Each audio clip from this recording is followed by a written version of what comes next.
We got a viewer. It's Crap Studios. How's it going?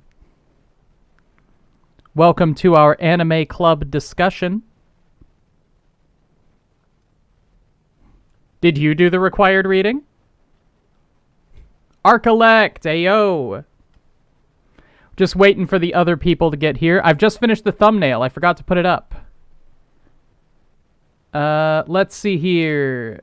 How do I do that? Edit. Thumbnail. Upload thumbnail. It's this one. It sucks, but it'll do.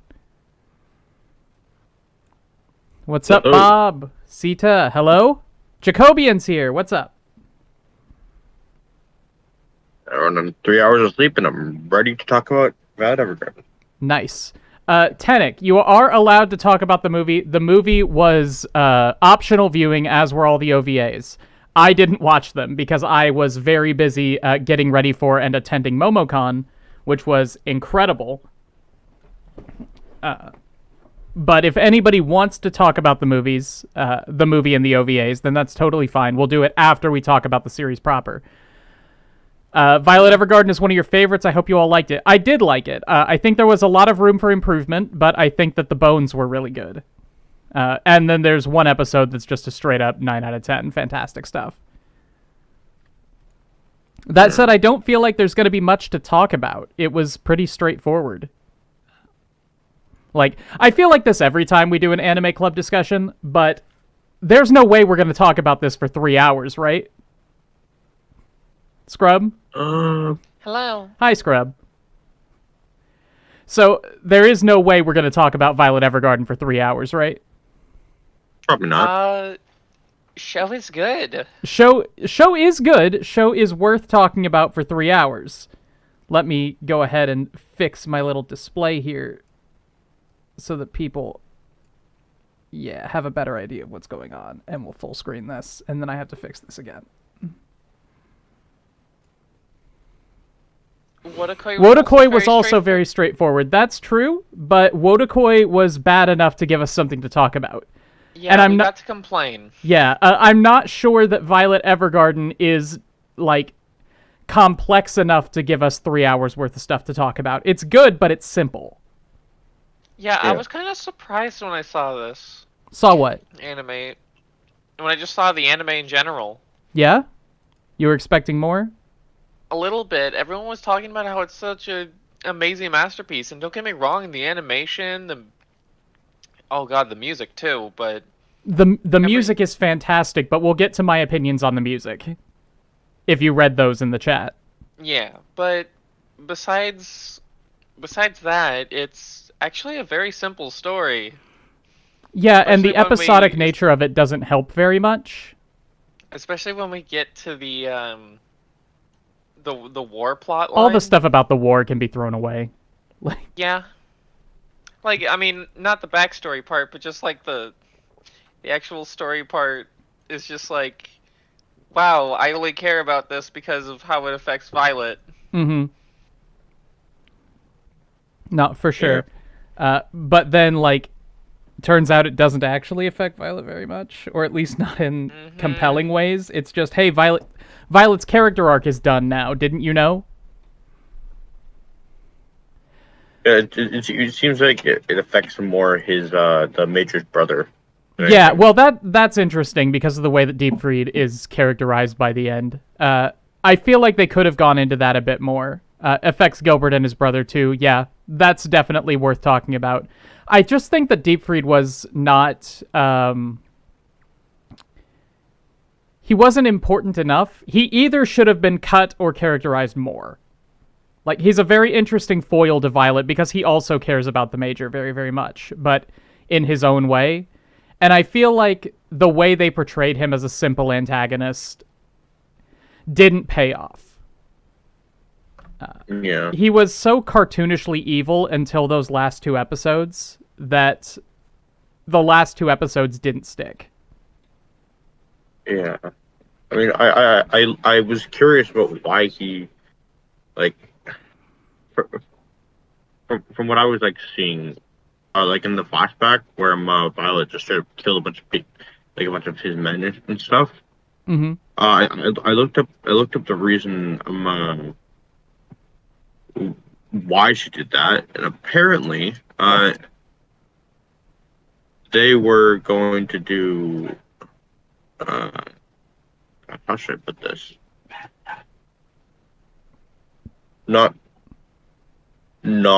good things to Violet when they first found her. Okay. Well, they're soldiers, of course. Yeah. Like, they're, what, Victorian-era soldiers? That's what they do. Yeah, so she responded by killing all of them except for the Major's brother. Mm-hmm. And just followed him around. I'm kind of surprised when I read that, yeah, she killed all those soldiers, and then the Major's...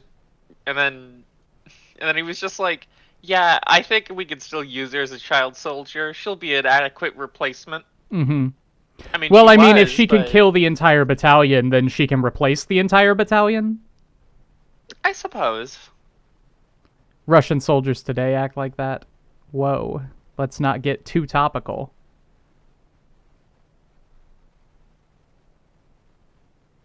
Yeah, pretty much everything about the war that wasn't backstory didn't work. It just sort of seemed to change the entire kind of show that we were watching. Like, watching Violet Evergarden in her, like, froofy Victorian-era dress jumping out of a plane and murdering an entire battalion of soldiers was very fun. But that's not what we're here for. It was so fun. It was fun when it was part of another person's story, when it was about another soldier and delivering his letter. Yep. Yeah. Like... Yeah. I would have 2 nickels, which isn't a lot, but it's weird that it happened twice. So, do we want to just keep talking about, like, do we want to just, like, talk about the later half of the show, or do we want to start I feel like we should probably go in order like we usually do. Like, we've skipped all of the general Violet Evergarden notes. Let's go back to before times, before we started watching the show. Everything that's just overarching or that has to do with the show as a whole. Scrub, you mentioned the music. Mm-hmm. You want to talk about the music? I do want to talk about the music. What do you want to say about the music, Scrub? Okay, so first of all, important note, I'm not much of a music person, so I'm very inadequate to discuss how much I loved it, but it legitimately felt like I was listening to the soundtrack for a movie with each episode. Absolutely. Yeah. No, it is insane what they do with the music, and not only the music, the sound design, where you can hear the clink of every piece of Violet's arms. It's just, and the sound of the typewriter, it's just, the sound is so perfectly accented against the dialogue, the visuals, just everything to make you feel just like you're sucked into this world because of it. That is that Kyoto Animation polish. Yeah. No, it reminded me a lot of Hibike Euphonium, where the sound design is like the whole point of the show. Where there was so much care that was put into the auditory experience of Violet Evergarden, which is amazing because what it's known for is being visually beautiful. For what it's worth, Scrub, you mentioned that you're not a music person. When I was in Atlanta, I was visiting a friend of mine who is a composer. And I sent her the soundtrack to Violet Evergarden because she wanted good piano anime music, and she has been listening to it nonstop since then. So actual music people are also in love with this soundtrack. That said, I don't know if you read all my comments in the Discord, but I had a problem with the music. And that was that it was too good. Wow, no response to that at all, huh? No, I'm just nodding my head and just like, yep, that's explanation point accuracy. Yep. That's exactly what I expected. Yeah. No, like, the music is obviously phenomenal to listen to, but when you're watching the show, I feel like there are, especially in the beginning, there are a lot of scenes where I feel like there is music that distracts from what's going on screen. It's so lively and there's so much character to it that the music is an experience in and of itself, So when you're watching this scene, like, I forget which one I brought up, it was Violet just having a conversation with someone about delivering letters or something. And there's this, like, very intricate and complicated track playing in the background. And it's really hard to accept that music as part of the scene when it is taking up so much of a viewer's attention. Or my attention. Maybe that's just my ADHD ass, like, not understanding how to parse things. But, like, there were a couple of times when I was watching the show and I thought this scene would be a lot better if it were silent. Especially because the show is so focused on character. The interactions between characters are so important in this show that I feel like anything that takes away from... You can't remember a single melody off the top of your head? What's wrong with you? I can't either. What's wrong with you? Am I the only one in this house who's reasonable? I mean, to be fair, I binged the entire thing last night. Well, understandable. So I feel like anything that has the potential to distract from one character talking to another has to try its best to be subtle. The music in this show is anything but subtle. There are distinct melodies in every single song. There are competing instrumentations. There are cool time signatures and rhythms that you don't get very often. And it's all a spectacle of itself, which I feel like is not exactly what you want when you're watching a television show. Yeah. Anyway, Will the Warlord says, yo. I'm taking that as a greeting. What's up?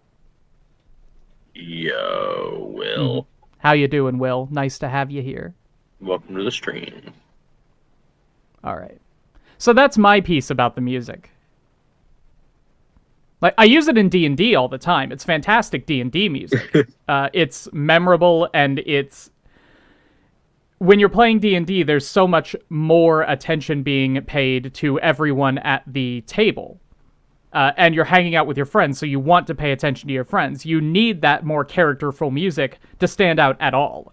Otherwise, it's just droning in the background. When you want to punctuate a dramatic moment, Violet Evergarden's soundtrack is fantastic for that. It's just when you've got this dun dun dun da da da da da da da da da what playing while two people are talking about the mail. Like, I just feel like that's distracting. I love the mail. I love the mail. The mail's so good. Were there character motifs? Weirdly enough, I didn't pay attention. I don't think so much. I could not determine any character motifs, surprisingly. I don't think so much, and that's something that I usually pay attention to a lot. If anything, I would say there might be instruments associated with characters, but again, that's just a guess.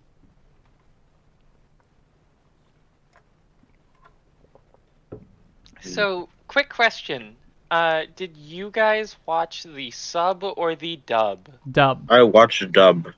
So we all watched the dub then. Okay. I thought the dub was actually really good. I thought it was hit or miss. Yeah, it was definitely like... There were some very distracting characters. Specifically, the one that comes to mind the most is the Major's brother. Deep Freak? Yeah, Deep Freak. Yeah, I didn't buy him being a military captain. How come? I'm gonna be honest, I can't remember the delivery of his lines very well, but I just have the distinct impression that while I was watching it, I could picture a voice actor in a booth. The problem, I think the main reason why, and it surprisingly took me a while to realize, is that he's doing the exact same voice he did when he played Shido in Persona 5. Sure. I don't know anything about that. Me either. This is a tangent that has nothing to do with Violet Evergarden, but I'm just going to brag for a minute. I met J. Michael Tatum. Die jealous, losers. Oh my god.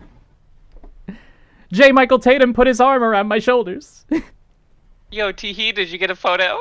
Someone else took a photo. I put it on Twitter. My Well, friend I'll have to Lindsay go helped me check. compose a very funny tweet.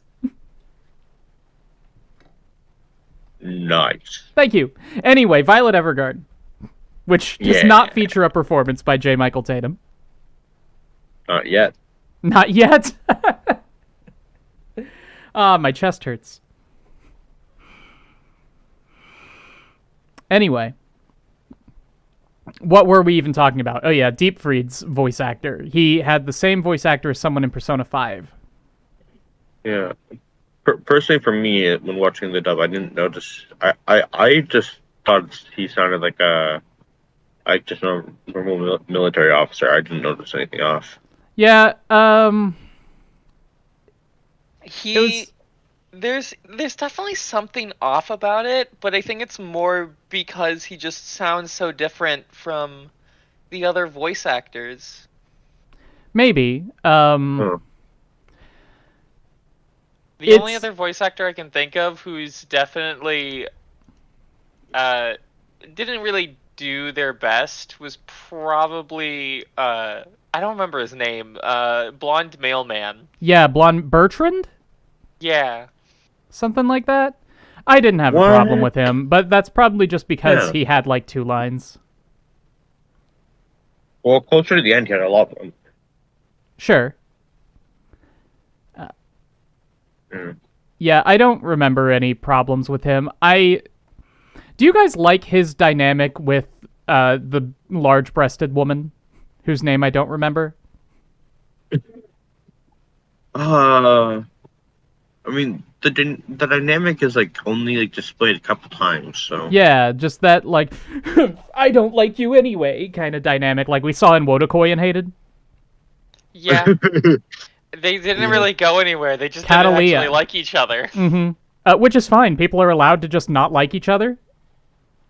Yeah, It did feel isn't- mostly like jealousy on his part to me. Mm. Isn't it what's it called? Isn't the large-breasted woman Catalea. the red-haired guy? We really need to look up names. It's Catalea. Thank you, Catalea. Just Is it- take the time to pull up Mal. Yeah. Well, Tenek does it for us. Tenek, just go ahead and post the names of all the characters if you don't mind. Just in a list. We'll guess which one goes with who. Okay. Who's the Santa mailman? I really liked his voice actor. The Santa Mailman is in Chainsaw Man. That's an entirely different character, entirely different anime. What? No. The one mailman that looks like Santa. I know what you're talking about. I don't know who that is, but he is wonderful. So His should we voice go actor over? is great. Should we go over the episodes now, or do we want Not to keep going on yet, about because the we voice haven't even actors? talked about the OP. I don't actually have much to say about the OP. I thought it Me was either. fine. Watashi nande naiteru daro. Actually, you know what? The craziest thing. Yeah. The craziest thing. Whenever I hear the opening, you wanna know what my first immediate thought is? Mm-hmm. Wow, I would love to hear this in kazoo. Oh, All right. Yeah, it's amazing that Claudia Hodgins is a guy.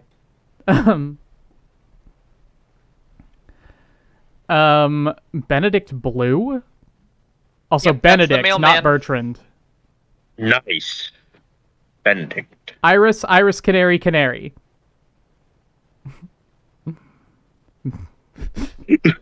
All right. I liked the OP a lot. I know that there was one line I mentioned in the Discord near the end, where it basically says, sometimes words don't have to mean anything, sometimes they just pile up and make me miss you. Which I think is just a great way to sum up everything in this show about Violet's quest to figure out how to communicate with people, and eventually realizing that it doesn't matter what you say or how you say it. Sometimes the message just is there. Oh, yeah. Which I think is a very nice sentiment, and one that I was, like, primed to get hit with. Yeah. I didn't read too deeply into anything of the opening. I was just like, ooh, pretty music. I like to read the lyrics of anime openings. Just Yeah. wait, Dietfried? Not Deep Fried? No, it's deep fried. Deep- because Deep fried? Your son's too close to deep fried. All right, but I like to read the lyrics of anime OPs just to see how close they are to the themes of the show. I know that bands do tend to really try to make something thematic. Yeah.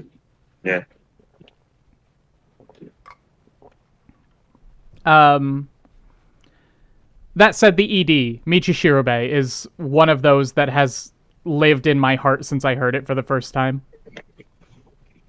I know that Netflix skips it, which sucks. But it's just such a beautiful and understated song. In complete contrast to everything else on the soundtrack for Violet Evergarden.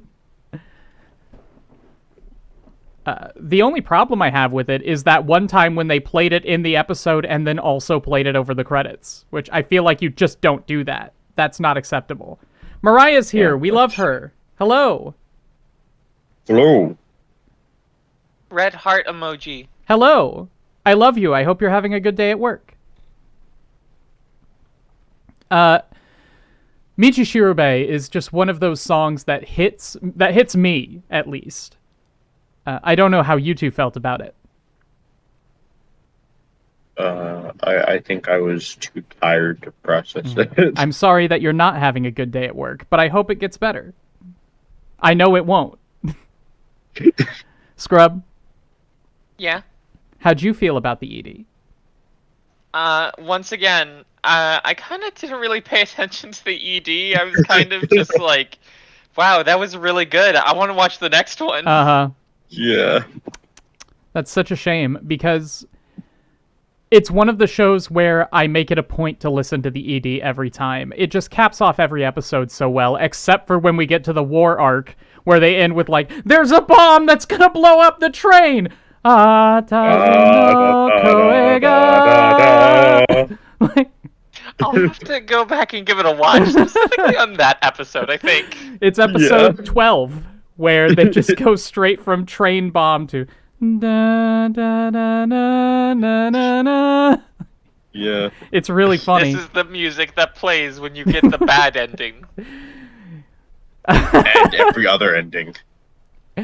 Yeah, there's that one, and I think it's episode 2 where they play the song about 2 minutes before the end of the episode and then play it over the credits. I'm like, this is tacky. You can't do that. You can't play it twice, as much as I love this song. Thoughts on No Game No Life Season 2 announcement? We'll talk about that at No Game No Life Wait, Anime what? Club. But also, yeah, what the fuck? Hell yeah. Yeah. No Game No Life is my kind of trash. Let's go.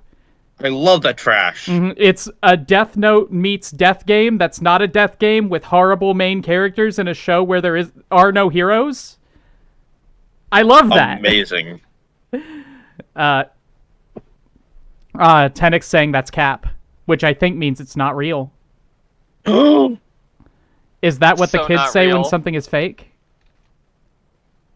Let me Google this quickly. Thank you. Anyway, the ED of Violet Evergarden is fantastic. It's the song that I sent to my friend when she asked for good piano music. Because it's good piano music. So, we've talked about the background music, we talked about the OP and the ED, and I think it might... I do have one quick question that I think goes in the general overview section here. Is this show autism representation? No. What? No. No, Like- it is not. It's not? You're not in that camp? I am pretty autistic, but I don't think it's autism representation. I am going back and forth. It's just... Violet Evergarden exhibits so many of the stereotypical traits of autism, and that is all because of her trauma in the war and her upbringing. Like, she was a feral child. Yeah. It's just...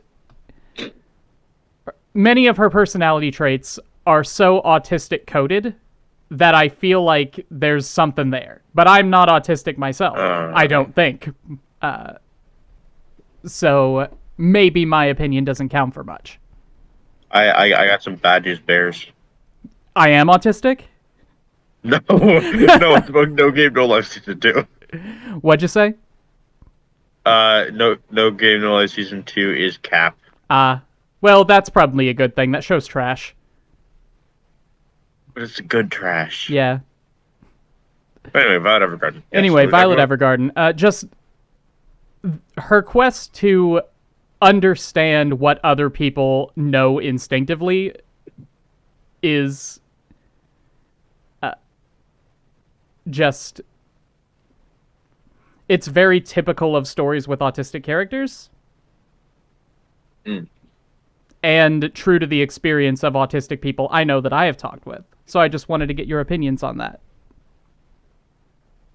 That had never crossed my mind. Like, regardless of whether or not there's any intentional autistic representation going on there, I have no doubt that there isn't. I think it's a story that would resonate with autistic people. But again, not being an autistic person, it's not really my place to say. Yeah.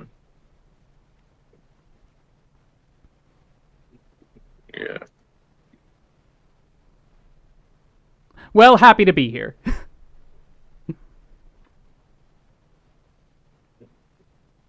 Moving on. Yeah, I mean, if there's nothing to talk about, there's nothing to talk about.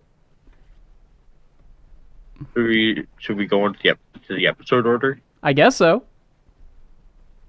All right. I just typed episode 1 into Google like that was going to give me anything. Yep. Episode 1, the introduction. Yay! It's mail time. Can a 13-year-old watch here. Violet I Evergarden? love the mail. Ah, the mail. Hi, mailman. I love mail. Violet Evergarden episode summaries.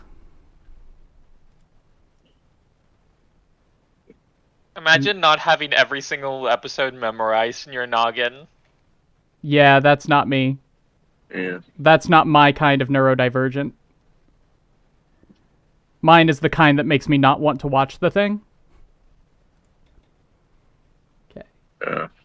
Violet is a soldier in the Leidenschaftlich Army who served under Major Gilbert Bougainville, who she is utterly devoted to, however. Violet is injured after a mission which resulted in the loss of her arms, requiring them to be replaced with prostheses. Colonel Hodgins, an old acquaintance of Gilbert, arrives to pick up Violet. He explains to Violet that the war that they were fighting has ended, and peace has come, though he is unwilling to tell Violet what happened to Gilbert. They leave for the capital city of Leiden, where Gilbert had already arranged for Violet to be adopted by the Evergarden family. However, Violet cannot adjust to civilian life due to her military indoctrination. Hodgins later decides to show Violet his business, the CH Postal Company, which acts as a private mail and ghostwriting service and hires her as a postal worker. She then witnesses the auto-memory dolls of the ghostwriting department writing a letter for an illiterate man who wants to proclaim his love to someone. Violet then remembers that "I love you" were the last words that Gilbert had told her. Wanting to know the meaning of the words, Violet asks Hodgins for her to join the ghostwriting department. Impressed that Violet has finally shown signs of acting on her own free will instead of someone else's orders, Hodgins accepts Violet's request despite her not being an auto-memory doll. Great episode. Great episode. A perfect introduction to the start of this series. I think so too. Yeah. I think the very beginning scene with her walking down that market with Gilbert sets a nice tone, especially when it's followed with her in that hospital bed with robot arms. Yeah. Can we talk about the robot arms as a metaphor? Yes, I was Yeah, just thinking about sure. that. Like we can talk about They Full look Metal cool. Alchemist. Yeah, well, I made a lot of jokes about her auto mail engineer being crap during the last 2 episodes. But it was very funny to me how often deep fried Bougainville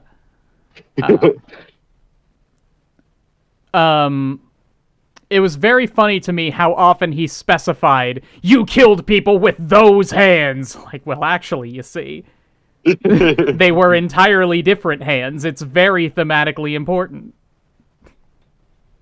I shed those hands to shed my sin. These hands might be made of metal, but my heart no longer is. Mm-hmm. No, it was such an on-the-nose way of saying that. I just feel like the writers could have done better. I can't tell if they were proud of that, or if they kind of felt compelled to do it.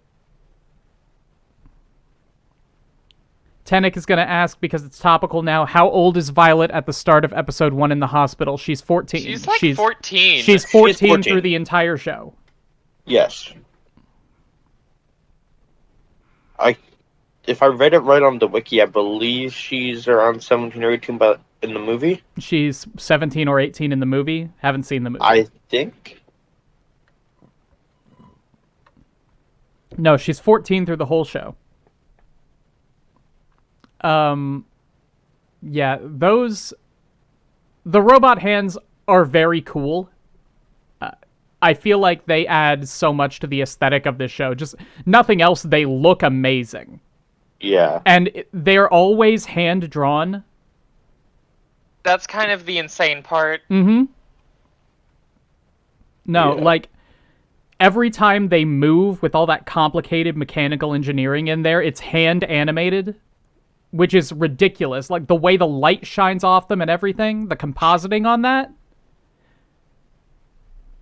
absolutely insane. Yeah. Hmm. Who doesn't love some good robot hands? I do. I've seen Full Metal Alchemist, and I think they could have done with one more.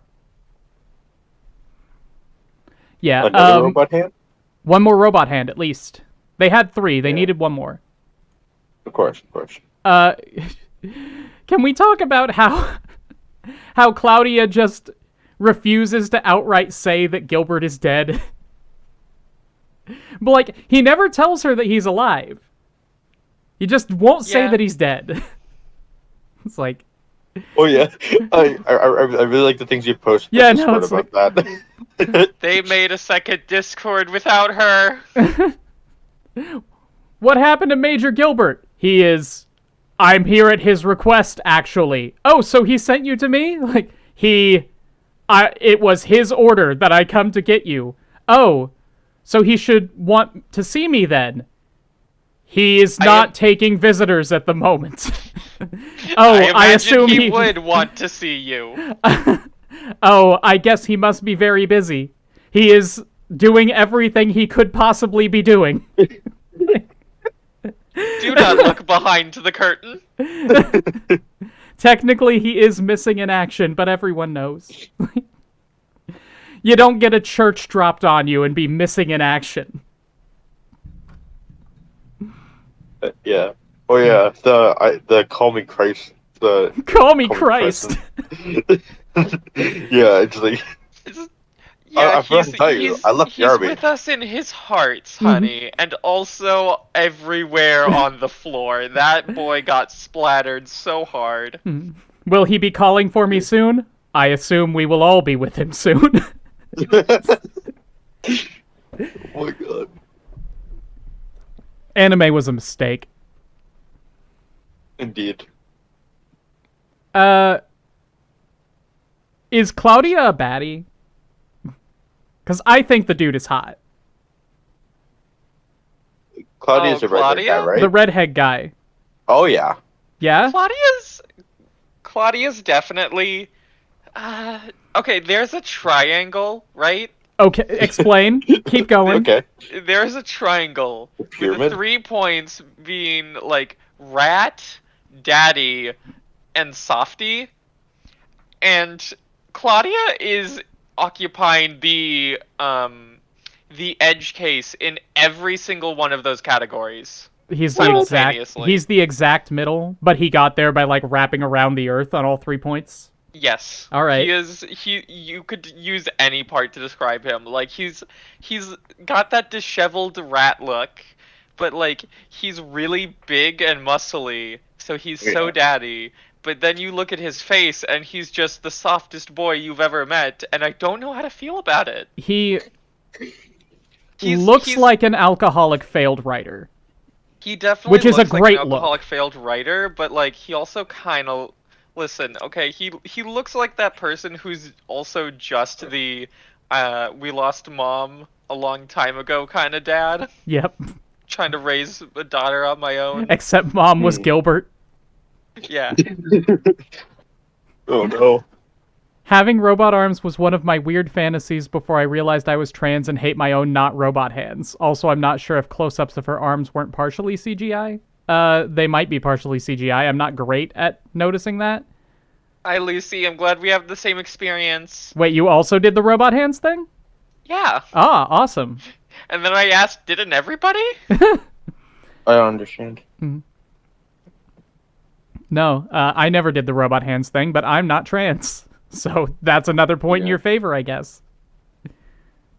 How many episodes did we watch? All of them. We didn't watch the OVAs of the movie. 14, and we didn't watch the movie. There were 14. There were 14. There was the opera episode that... Yeah, what the hell was up with the opera episode? Didn't watch it, don't know. It was very clear that they had an extra episode that it was supposed to be slotted in. Or maybe not supposed to be, but they just had more material to write, so they just did something in the middle of her arc. I thought that was like an OVA or something. It might have been an OVA. Yeah. Yeah, I also thought it was an OVA. The first time I watched on Netflix, it wasn't there. It was 34 minutes separated. long, so an OVA makes sense. Yeah. Alright, so the first episode sets everything up like a good first episode should. Violet Evergarden want write letter. Claudia says, no, send mail. Violet sends all the mail. And we learn Major Gilbert's last words to Violet were, I love you. You need to live, that's my order, I love you. Something like that. Which is one of those things you learn in a first episode. It's like, okay, I'm being primed to be sad. This is going to be a bittersweet show. Which normally I hate. I cannot stand that. But there's enough in Violet Evergarden that isn't just sadness that it works. I really liked the line that you were on fire.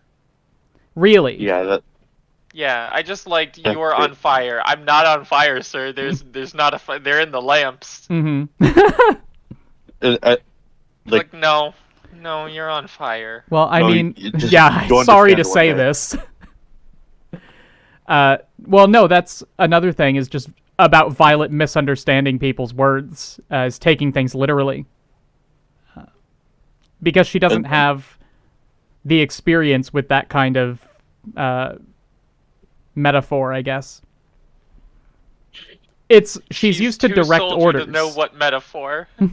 She's used to direct orders, so people speaking directly is... Naturally, she's going to assume that people are speaking directly when they're speaking to her, and not, like, through some twisty and vague, like, symbolic representation of an idea.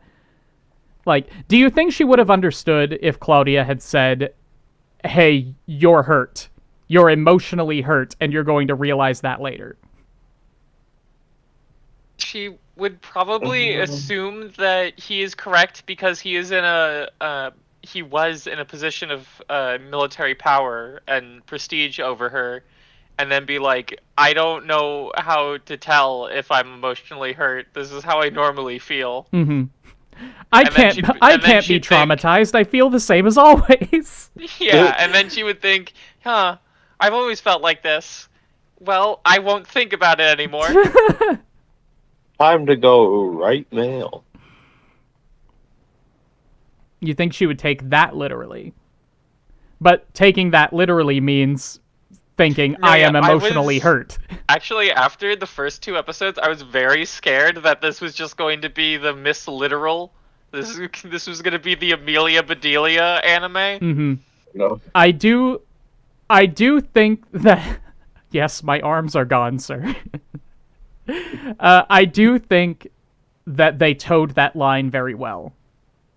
Like, they were good, lighthearted moments without bogging down the character too much. It didn't speak to me, personally. I didn't like it, but I think just in general, it worked. It worked a lot better than most shows that try that kind of thing. Yeah, I like towards the end where she's like, where she's like Lieutenant Hundreds was right. I am on fire. I am burned. Yep. Very good scene. I want to improve at the euphonium. The exact same emotional state as Kumiko in that 12th episode of Hibike. Which KyoAni does this kind of stuff so well. But... And it's a great contrast, because I remember them splicing in clips from that first episode while she's having her breakdown. And you can see exactly how far this character has come in 9 episodes. Yeah. Is this where she writes her first letter? No, that's the next episode. We'll talk about that. Yeah. It was the next episode where her first successful letter, I guess. Yeah, well, does she write a letter this episode at all? I believe she does for like some like rich lady who says that she doesn't like somebody, but she actually means she secretly likes them. Yeah. Then she gets upset at Violet for not expressing that. Is that I believe that's this episode. No, it's next episode when that happens. Damn it. Well, let's go ahead and talk about the next episode unless we have something else here. No, we're good. All right. So Violet sucks at her job, the episode. Violet sucks at her job, the episode. Like, why let her have this job? Like, I get what Claudia's doing. I'll explain the episode first, I guess. Ahem. Violet joins the ghostwriting department and meets its members, the veteran Catalea, and the 2 rookies Erica and Iris. Under Catalea's direction, Violet begins her training as an auto-memory doll, quickly learning how to use a typewriter. However, despite her technical proficiency, Violet is still incapable of understanding emotions. This comes to a head when she offers to write a romantic letter that ends up angering both the recipient and the client. Erica then confronts Violet about her motivations to become a doll, but relents when Violet tells her about her desires to learn the meaning of the words "I love you." Iris suggests to Hodgins to fire Violet, but Erica comes to her defense, partly motivated due to her own insecurities about being a proper doll. Hodgins decides not to fire Violet and gives her a new uniform along with the brooch Gilbert had originally given to Violet, which Hodgins managed to recover. Violet is overjoyed with the return of the brooch and agrees to attend a doll training course. That night, Hodgins confides in Catalea that he used to be friends with Gilbert and that Gilbert is never coming back. Yeah, Violet sucks at her job. Why let her have this job? I know what Claudia is doing. We know the reason why she has this job, but like, it really feels like if it was any other person, she would be fired immediately. The thing is that Violet is very good at other aspects of her job. She could... When she's given lists of recipients, she types them out, no problem. It's fantastic. And this is a world before, like, Xerox copiers. You need people to manually copy documents. She is a copy. She is a copy machine. Let her be a copy machine. That seems like an incredible machine career. In a world of typewriters. Well, there's coming this summer. There's the episode where she literally is a copy machine. Yes. Let her do that. Haha, let her do that. Let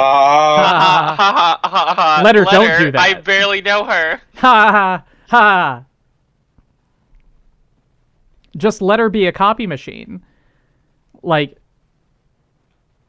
yeah, Claudia cares about her or whatever, but you're ruining your business letting this person write love letters for people.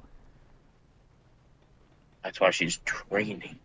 I guess. School. So... Lady comes in, having people to just copy stuff was an actual job in the military. Military scribe is a thing. Sure. Even better. So, Lady comes in and she's like, I don't want this person to think I'm too eager. I need him to chase me a little bit before we do this whole romance thing. To be fair to Violet, she got like maybe the worst request. Mm-hmm. Just like, girl. Yep. Tell me what you want. Be direct. Yeah, this woman comes in and tells Violet to write a letter that is the exact opposite of the letter she actually wants to have sent. Violet writes the letter that she was told to write, does a very good job and is lambasted by everyone because, of course, she is. It's a shit letter. And my only question is, do they not share these letters with people before they send them? Yeah. I was very confused because I thought she was upset at the letter that was just written, not the letter that was sent out. Yes, and we get another episode later where Violet hands the letter to someone and says, "Is this acceptable?" And maybe that's because she learned from this experience, but it seems like that should just be common practice. Yeah. Like, if you're gonna have a letter sent in your name, you damn well better have it read to you first. Especially if it's the first letter that the doll is writing. Mm-hmm. Well, I'm assuming the client didn't know that. Well, yeah, but the other people who were in the office at the time probably should have. Well, to be fair, the other people in the office at the time were like, maybe someone else should write this letter. But no, that's not how it went. Which just makes me even more curious why they didn't check on the letter after it was done. Seriously, this is an entirely manufactured issue. Yeah. I guess one way it could have been done better is Violet is staying late at the office because she was given a task and has to finish it because that's how she is. This lady comes in after closing hours as an entitled celebrity and thinks, I need someone to write a letter for me. Violet is the only one there. So she goes to Violet and says, hey, write this letter for me. Violet does. And the lady, she offers to read it back, and the lady says, no, you're fine. Because she's paid for a service and she expects it to be completed well. This is a professional ghostwriting service, after all. I'm too important to sit here and have my letters read back to me. I'm gonna go home. There was a way to do this. And I feel like the way they wound up doing it just causes questions that don't have good answers. Yeah. But that's not particularly important. Wish there was a scene where Catalea switched the assignments and gave Violet a super hard first assignment. Could be neat drama. Why would that happen? Why would she do that, though? Yeah, Catalea's good. She's a good person. Yeah.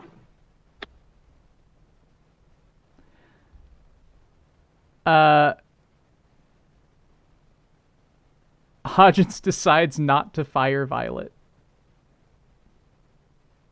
Iris suggests to Hodgins to fire... Can we talk about Iris, actually? Yeah? No, we can't. There will be no talking about Iris. She's clearly supposed to be some kind of foil to Violet. They both have the flower names.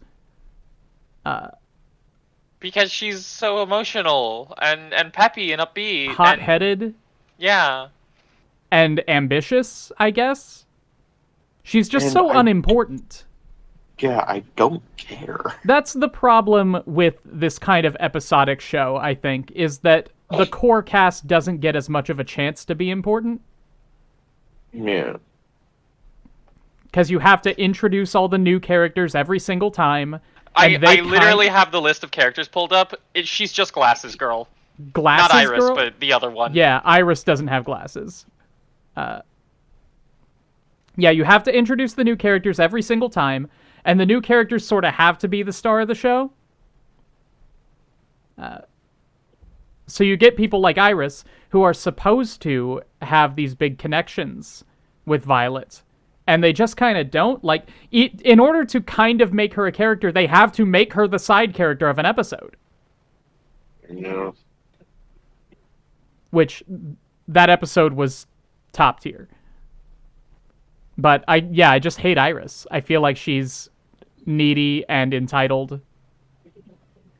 Yeah. And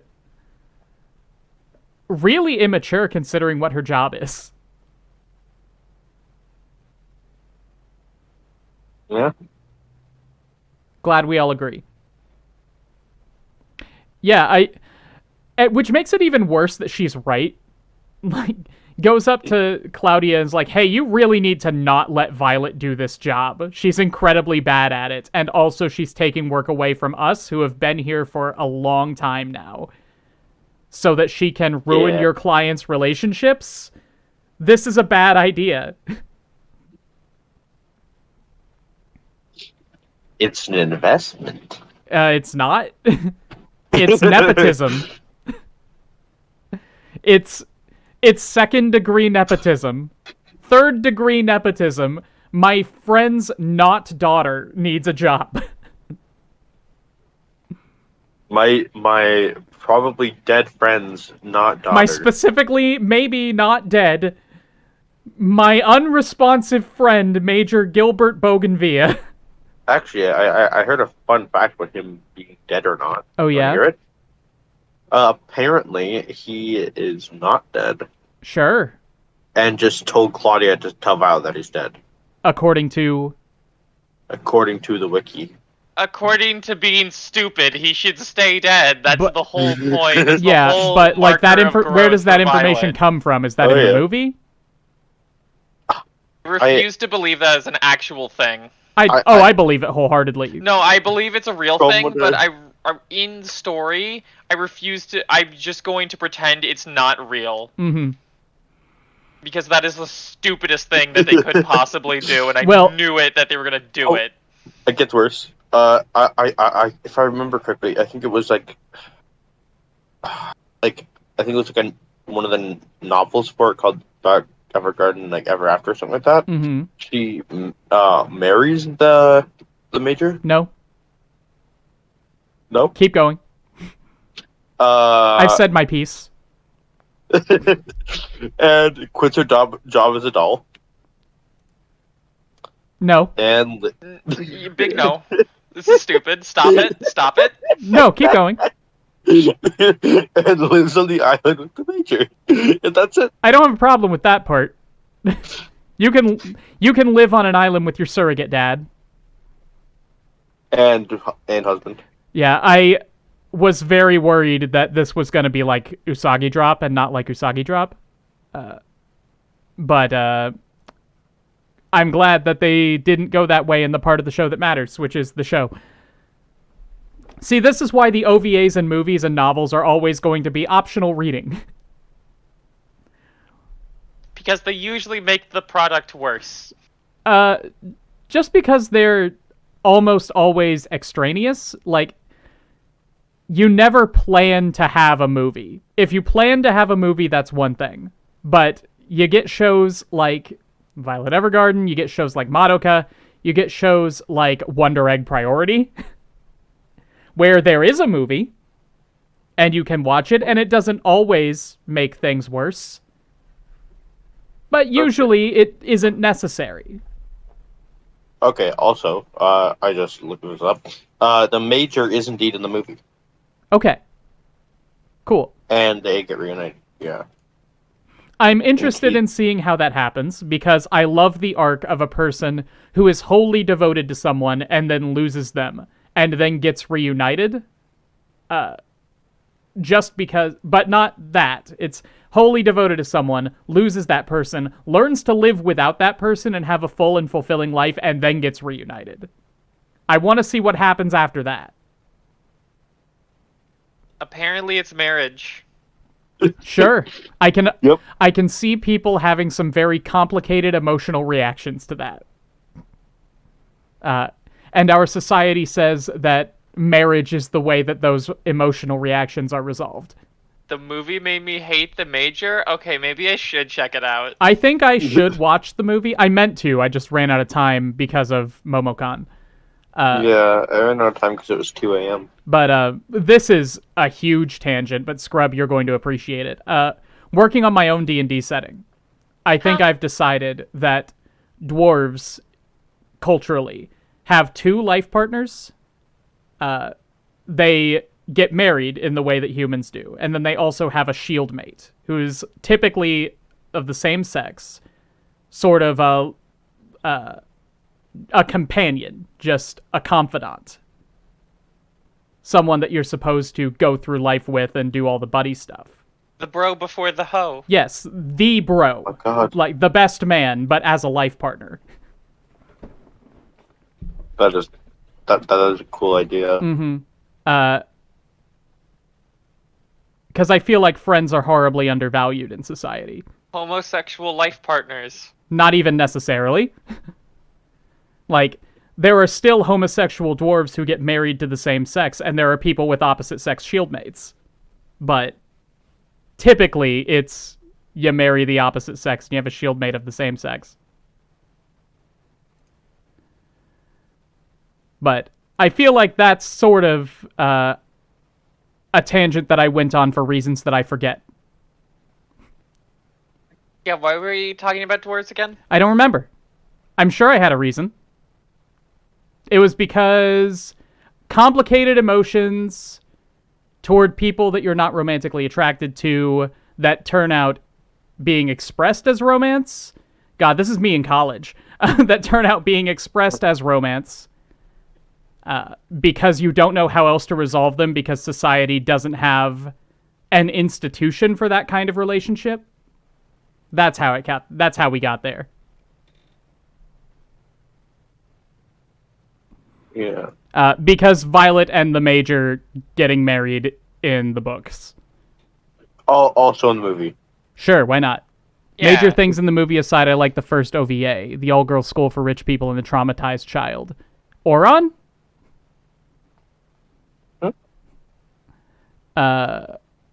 Yeah, I didn't watch the OVA either. Again, I meant to, I just didn't get there.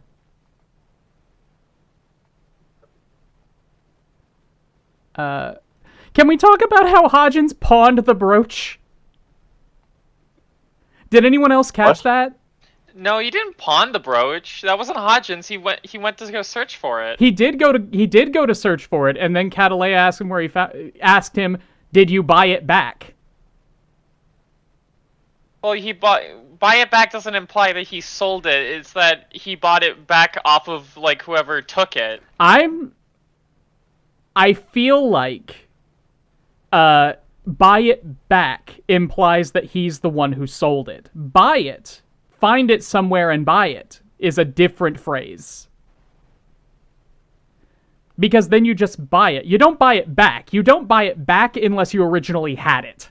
I don't imagine him, like, his character doing that, though. I can't either, but also, he's a businessman who mentions, if I remember correctly, that he hasn't gotten a salary lately, and that he is not eating out because he doesn't have money. He didn't have a salary because he used this money to buy it in the first place. Like, I could be totally wrong here, but the way I took that line was that Hodgins took the brooch and sold it. No, She originally had it and he bought it back for her. Okay, reason. that works. But I'm going to keep interpreting that as he pawned the brooch. Pretty fucked up. It's pretty fucked up. Buy back for Violet, not because he sold it. Okay, like, I'll give you that. Sure. I like this interpretation better, and in my head, that's how it's going to stay. No! Whoa, okay, fine. Don't yell at me. Anyway, episode 3, school days? School days? Yes. School days! School days. Violet attends the Auto Memory Doll training school in order to become a true doll. She's horribly disappointed by what they actually do. There she meets and befriends a girl named Luculia Marlborough. The next day, Violet and Luculia are assigned to practice their actual ghostwriting skills on each other, however. Instructor Rodanth is unimpressed with the way Violet ghost wrote Luculia's letter, informing her that the letters are an instrument for communicating a person's feelings and that letter she ghost wrote was unacceptable. Luculia decides to take Violet to her favorite spot atop a bell tower to show her the view, and it is revealed Luculia's brother is crippled from the war and is now a drunkard. However, Violet fails to pass the class while Luculia graduates with top marks. Luculia meets Violet again and offers to ghostwrite a letter to Gilbert, but Violet cannot find the words to say. Luculia then tells Violet how her parents died in the war, and her brother feels guilty over failing to protect them. She wants to tell her brother that she's glad he is alive and home, but likewise cannot find the words to say. Touched by Luculia's words, Violet manages to write a short and concise letter that effectively conveys Luculia's feelings to her beloved elder brother. Upon being shown the letter, instructor Rodanth allows Violet to graduate, and Luculia helps her elder brother to the top of the bell tower to enjoy the view like they used to as children. Thank you, Robot ExPoint. Thank you. I audibly You didn't gasped. have to call him a drunkard. That's so rude. I audibly Well, he gasped is. when he moved whiskey glass and lights moved. Spooky for TV animation. I don't know what you're talking about. What? Lucy, I don't know what you're talking about there. This was a fantastic ending to an episode. Yeah. Yeah, like I Yeah. talked about this in the chat. And normally, if in the actual episode where Violet is learning how to write letters, if they had had her write a successful letter that moved someone to tears, that would have been the end of it. Like, there is no longer a believable character progression. But when the letter just says, I am glad you're alive, Yeah. that was so masterfully done on the part of the writers, because those are the exact words that Luculia used. She said, I just want him to know that I'm glad he's alive. So that plays into Violet's skill set of repeating what people literally say perfectly, but it's just such a simple and profound message that he needed to hear so badly. Yeah. That you can really see him opening this letter and just falling apart. Yeah. I'm so impressed with this. Pretty great. And also the class was hilarious. Yeah.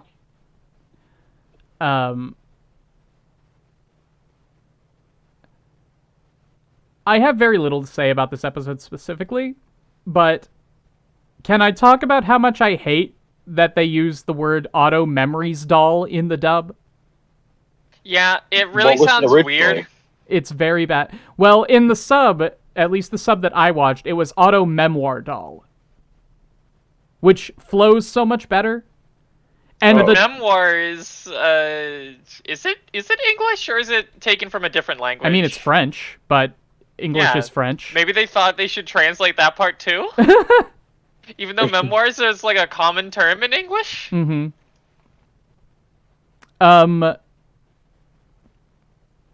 But memoir doesn't translate directly to memories. Fuck you, Crunchyroll. Hee No, I don't need the Welsh translation. It's been a sweet. while since I've taken a French class, so give me a second to look on Google Translate and see what they say. French to English. Says it translates to memory, but that's not quite right.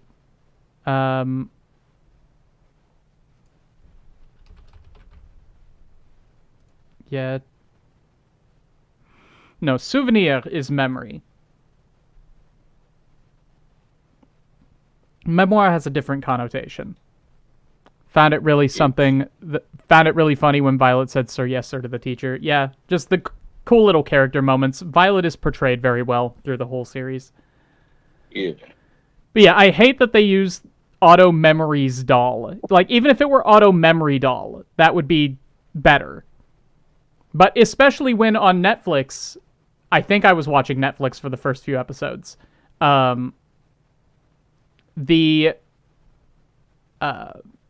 title of the first episode is translated as Auto Memoir Doll and I Love You. Oh. So I hate that. Just be consistent at least.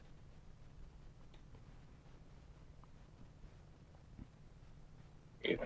Also, I never considered this, but Luculia, when Luculia is getting Violet to write a letter, she says she wants her to write a letter to Gilbert. But Violet can't find the words to say, and the words that she eventually writes for someone else are, I'm glad you're alive. Yeah, that's kind That hits. that's pretty Yeah. Yeah, I never thought about that. That's very good. Wow. those are the words she wants to write. Mm-hmm. Usually But those she are the can't, words she wants to because say. of course she knows that Gilbert is not alive. Well, he is. No, Yes, he's but not. she He's knows dead. he's not. No, he's alive. But Not she alive. knows that he's not alive. Whether he is alive or not, of course she knows that he's not.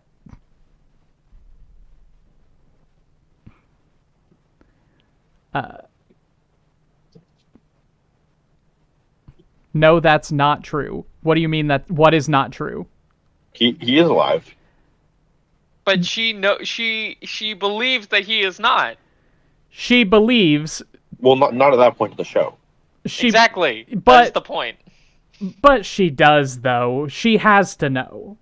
She can't just not know. She can say, yes, Major Gilbert is alive all she wants, but she knows. She knows that he's not when he is. Yeah, well, I think you can know something that's not true. And it end up being. Yes, true. I think that you can have all the evidence and every reason to believe that something is true even when it's not, and I think it's fair then to say that you know that thing. Like, for example, I know that Mariah is currently at work, but it's entirely possible that she's somewhere else. Maybe Mariah took the day off. Maybe she took the day off and she's having a day at the library just having a read, and she's embarrassed to tell me that she skipped out on work. So she's just lying about being at work, which is not what's happening. I know that's not what's happening, but even if it turns out that is what's happening, I would still say I know that she is currently doing her job. There is doubt, but it's still knowledge. Anyway. Violet can be obtuse, though. That's a character trait she clearly has. That is fair. But I think that she can be obtuse to herself as much as she can be obtuse to anything else. Like when Claudia says, "You're burning inside," and then she realizes 8 episodes later, "Ah, crap, I'm actually burning inside. I didn't know. I didn't realize." It's the same thing when Claudia admits that the Major is... all but admits that the Major is dead. She said, it's the same feeling where she's like, "Ah, crap, the Major is dead, isn't he? I've known this the whole time." Yeah, I'm just refusing to accept This is some high-level epistemology for a case this simple. I was a philosophy minor. I can't help it. It's in my nature. Also, there's no such thing as free will. Are we good to go to episode 4? Yeah. Yes, please.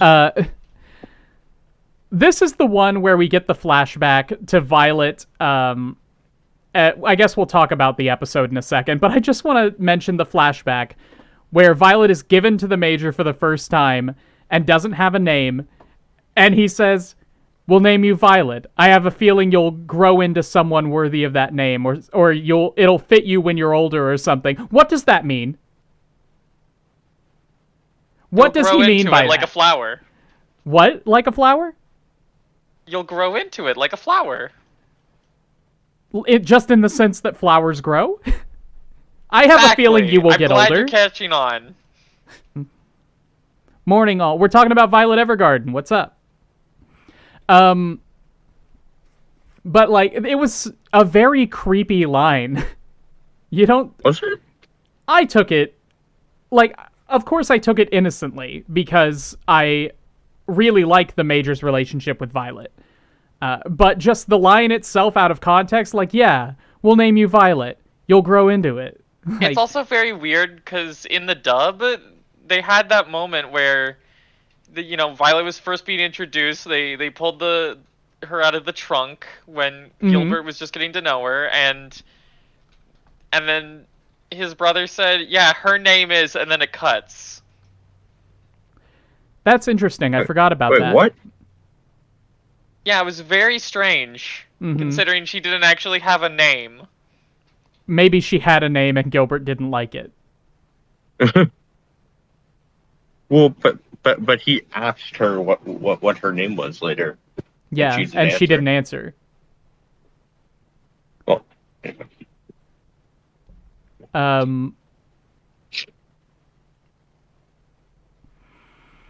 yeah, I just didn't like the line very much. The delivery was fine. I just think the line itself was off. I don't like it when specifically surrogate fathers tell teenage girls that they're going to grow up to be beautiful. I just think that's a very creepy thing to say. Oops, you did a grooming. That's not grooming. Let's not dilute the word grooming Well, I mean, as soon as he marries her.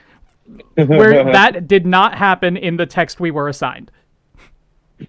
Well, the movie was part of the text. I specifically said that the OVAs and the movie are optional viewing. That was not assigned reading. But optional still makes it be part of it. Yeah, that was just very off to me.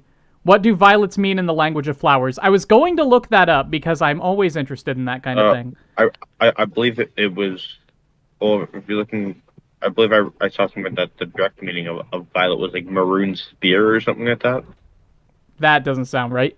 I'll look it up now. I'll look it up. I'll look it up too. Thematic does not think... Do you want to know, like, in the Victorian era, or just, like, the modern era? Probably the modern era. Symbolized the giver's thoughts were occupied with love about the recipient. Which is very appropriate. According to the Smithsonian Institution.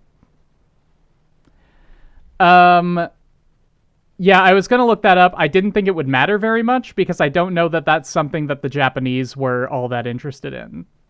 But apparently, that's too much of a coincidence to be an accident. So, apparently I should have gone ahead and looked it up. And also, since when do I care what the author thought, right? Yep. Yeah, that just makes the line a little bit creepier. I feel like you'll grow into me being occupied with love for you. I don't think he meant it that way. I'm sure he didn't. Like I said, I'm a big fan of this relationship. This specific line hit me very wrong. Yeah, he was just like grasping at straws trying to figure out a name. Just saw a single violet just sitting there. He's just looking around like stare, church, okay, cloud. I got it. We'll name you Cannon.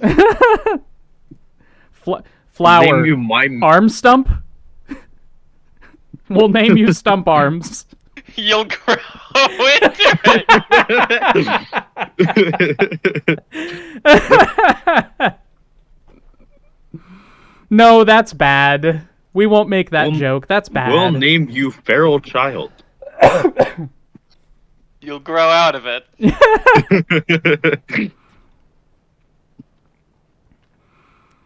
Anyway. Ahem. Iris receives a personal ghostwriting request from her hometown, but accidentally injures her hand. Mood. As a result, Violet is sent along with her to assist in her writing. Upon arriving, Iris is met by her parents, and her mother reveals that she is the one who sent in the request in order to get Iris to come back and celebrate her birthday. Awful. However, Iris is frustrated when her mother admits she wants to use the party as a way to find a suitor for her.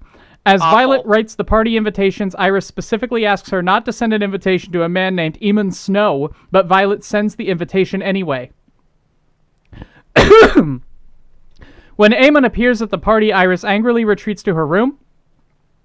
Violet then talks to Iris to figure out what's wrong, and Iris tells her that Eamon is her childhood crush, but he rejected her confession. The emotional pain caused by Eamon's rejection was what caused her to leave her hometown and become a doll. This causes Violet to realize that a love confession like Gilbert's must have required a great deal of courage. Violet then helps Iris write apology letters to all of the party guests as well as her parents. Moved by the letter, Iris's parents allow her to continue working as a doll. No, that's not what happened.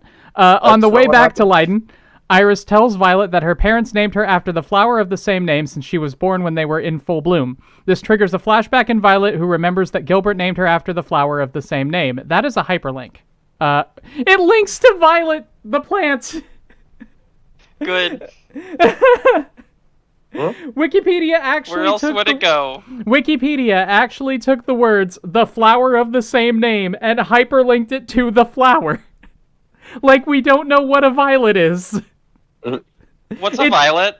It didn't do that for Iris. I believe it's a color. Well, yeah, she's not important. Amazing. That's the only hyperlink in the article.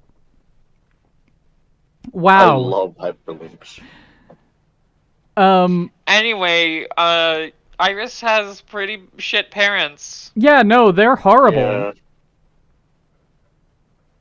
Yeah. Can I open a second Discord window so that I can actually see what we wrote or what I wrote in the channel? No, I can't. Yes. Oh well, that's okay.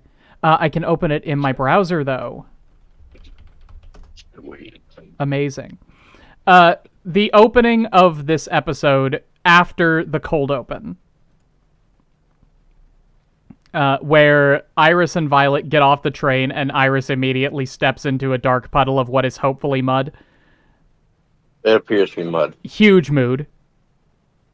When you go back to your podunk hometown for the first time in a couple of months and everything just immediately goes to shit, hell yeah.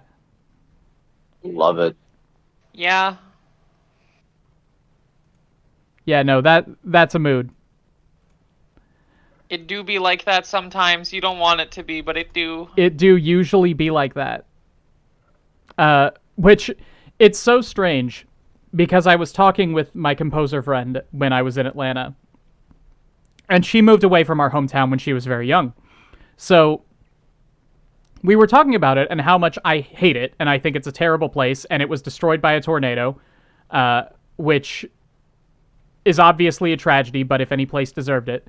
And she was very sad because she's always had this very nostalgic view of our hometown. She's always associated it with very simple happiness, which is interesting to me, how people can have different reactions to the same kind of place depending on their circumstances. But... And it's also, it relates to Violet Evergarden because you see all of these vistas from Violet's point of view as they're coming in from the train, right? You see these wide open country fields and these beautiful, like, I'm imagining a windmill. I don't think there was actually a windmill. But these beautiful rustic buildings. Country road. Yeah, like, you see this nice landscape that looks like a very quaint and simple place to live. That... I mean, Violet never seems excited about anything, but she at least seems to appreciate the view, while Iris is much more subdued about the whole thing and immediately steps in mud. Yeah. So, next episode? No. Okay. We haven't really talked about this episode yet. Like... Yeah, this is the one time Iris gets her character moment. Do we really want to just, like, leave that? No, Iris, despite being bratty and kind of awful, is very relatable in this episode. I finally opened Discord in my browser. Music in this episode gaslighted me into thinking her parents weren't that bad. That is one thing. Is that this episode does seem to portray her parents in a rather positive light when they are awful people. Yeah. They just don't take our feelings into account at all. Mm-hmm. No, like... Well, why don't they do exactly what she thinks is a good idea? Yeah, like, they trick her into coming home, for one, by manipulating her emotions into making her think that somebody wants her to do the thing that she wants to do, which is not okay. Then they disrespect her feelings by inviting Eamon to the birthday party when she does not want to see him. They try to get her to get married, which, okay, different times, I understand, but that's still not okay. And at the end, I guess they allow her to go back to Auto Memory Doll School. Not that they could have stopped her, but that's not their decision.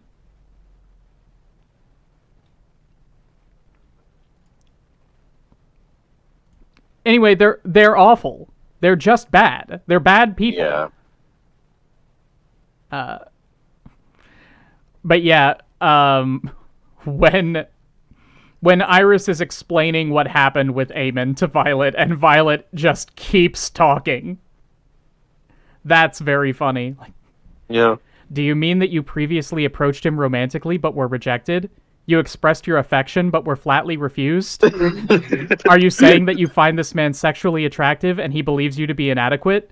Is it perhaps the case that you confessed your most intimate desires to him, but he responded clearly and without malice that you would never be enough for him or any other man? Did you... I don't think she said that part. You lack that pussy poppin' Riz? Whoa! Hold my on God. now. I had to get one in there. Come on.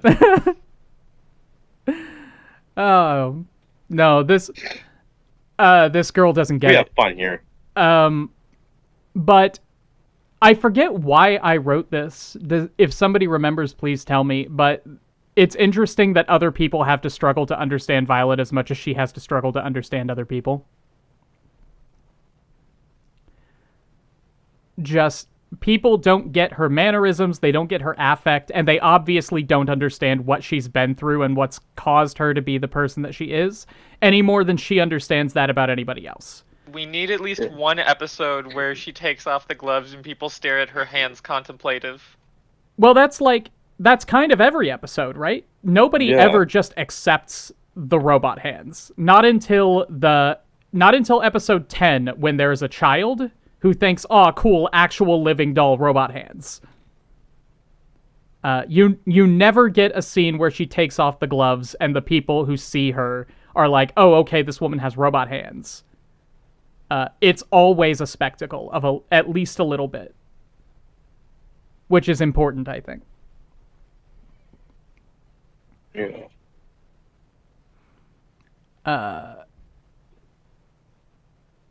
Now that I'm on Discord, I'm going to go back to all of the previous episodes to make sure I didn't miss anything that I wanted to talk about. Not really. Okay. I don't have any notes about episode 5. Is there anything else we wanted to talk about episode 4? Not really. I No. think we can just sum it up as like, yeah, it was a good episode. I just wish they actually pointed out the fact that Iris's parents sucked. Yeah, like, as someone who has parents who suck and who would have done exactly this, that's a really shitty thing to do to a person. Yeah. Scrub, I know you haven't read Worm, but my friends and I actually have a term for this kind of behavior. We call it brandishing. Because there's a character named Brandish who does exactly this to her daughter. Damn. And it's awful. It's significantly worse when Brandish does it, but you'll have to read Ward and find out why. Yeah, I guess I will have to read Worm. Yeah, just take a month or two off and read Worm. Okay. Episode 5. Oh, it's this one. Ahem. On the request of the military, Violet is sent to the kingdom of Drossel in order to write a public love letter for its teenage princess Charlotte to Damien, the prince of the neighboring kingdom of Flugel. Violet's mission is crucial since Drossel and Flugel were previously enemies in the war and are arranging the marriage to cement the terms of the peace treaty. Despite Princess Charlotte being anxious about the wedding, Violet writes the love letter and Prince Damien writes a letter back in response, but Charlotte does not appear satisfied with it. Prince Charlotte later confides in Violet that she met and grew infatuated with Prince Damien when she first met him, since she treated her as a person and not a potential wife or a mere queen consort. However, she is unsure of whether Prince Damien reciprocates her feelings or not, since she could tell the letter he returned contained no emotion in it. Violet then gets an idea and arranges with Damien's doll to have Princess Charlotte and Prince Damien both write their own letters to each other. This starts a heated but passionate correspondence between the two that entrances everybody in both kingdoms. The wedding goes as planned, while Violet and Catalea, who was Prince Damien's doll, return to Leiden. Though Catalea notices Violet smiling. Upon returning, Violet encounters Gilbert's brother Dietfried, who expresses disbelief at how she became a doll, reminding her that she had killed countless people, including many of his men. This episode is awkward. 10 years. 10 years? 10 years. What about 10 years? What? Oh, What? 10 years. 10 What? years. 10 What- years. 10 What does that mean? years. What Oh, does that mean? think about it. Think about what might be important about there being 10 years. Don't Specifically, spoil it, maybe- Tenek. You can It's- figure it out. He's a big boy. If you're talking about the age difference, it's 7 years. Round to 10. Like, that implies 7 years is okay when It's the not. 7 years is from 14 to 21. That's not okay. Yeah. Like, I understand.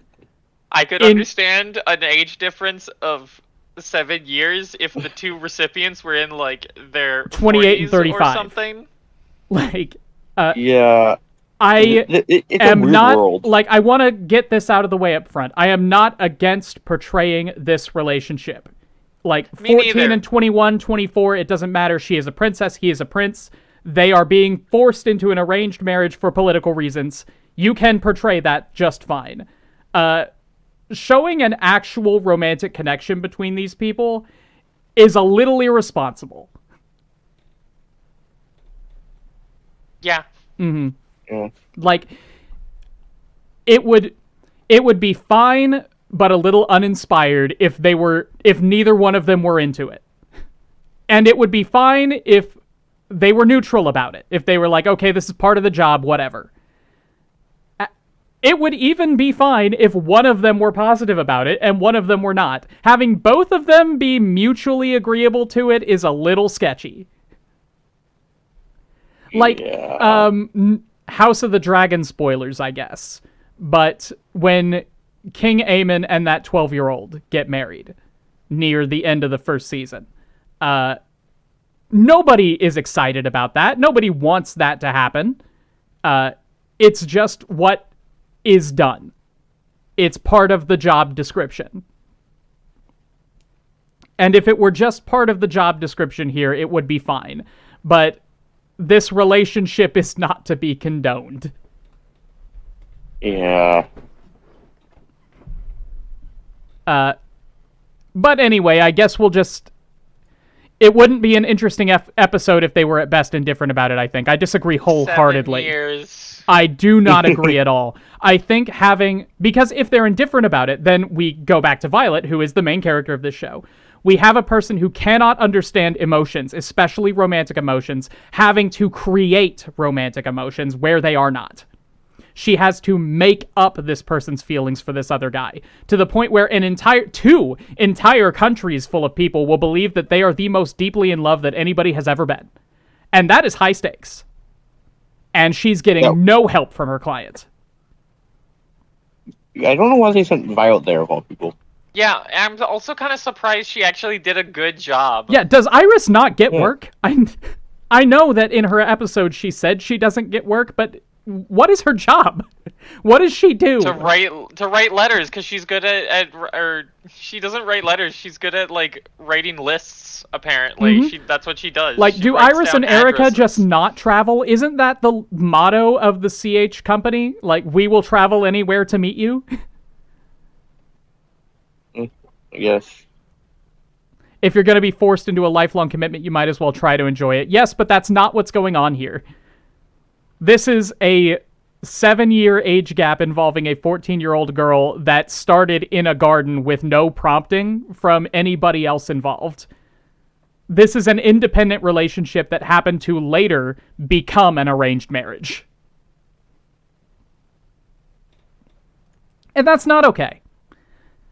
But just taking it on its own terms, they're at least cute together. If they were the same age, I would be rooting for this relationship to succeed. Yeah. Yeah, I thought that was where they were going. Like, the person who was 14 years of age just didn't feel anything about this. Yeah, but then just suddenly, like, did a 360 out of And then, nowhere. yeah, she was like, no, actually, I do have plenty of romantic feelings about this person. I just don't know if their feelings are genuine. And that's also very reasonable. She's 14. It's totally understandable for a 14-year-old to become infatuated with a very handsome man who treats her like a person when everyone else in her life has treated her like a political pawn. I think it's her having definitely feelings not for him like is very reasonable. It's not a 14-year-old like crush or anything. I feel like if it was like a little kid crush, I feel like I would have thought this episode was less awkward. Mm-hmm. Well, I don't know about that. If his feelings stay the same, then that's true. Then I feel That's like that true. makes it much worse. Yeah. That's actually very true. Mm-hmm. But like, I also buy this not being just your typical little kid crush because she has had to become very mature very quickly due to her position. Yeah. What if the 14-year-old is actually a political pawn, though? What do you mean? She's a princess. She is. She's not a political pawn. She literally was the one who started this marriage. She did the research and convinced the people to go through with this marriage. Actually, yes, she did do that. But yeah, She is I the don't... reason there is this age gap marriage. Yeah, it's not even a forced marriage. She asked for it. Well, she had to have a marriage. She just said, let's pursue this one. But yeah, I think her feelings make sense. It's his feelings that I'm a bit very iffy on. Yeah. But again, I also don't have any problem with him pursuing the relationship as a political move. That's what happens. It's him being actually emotionally invested in this 14-year-old. Yeah, that is more of a problem. I guess just like she's got just a childhood crush, and he's just like, yeah, it's part of the job. It's whatever. I don't care. Would have been much more interesting if Violet were sent to him. Yeah. Especially if we go down one of these angles that we've talked about, but I also think just in general. Yeah. I think it'd really be cool if Catalea and Iris were sent because they are better at the job in this very delicate situation that could spark international conflict. It's not going to spark international conflict no matter what happens. It's just the people might not support this union as much. Like, nobody wants this war to keep going until we learn that there are people who want this war to keep going. Are we arguing ethos or pathos? Yes. Yes, I think so.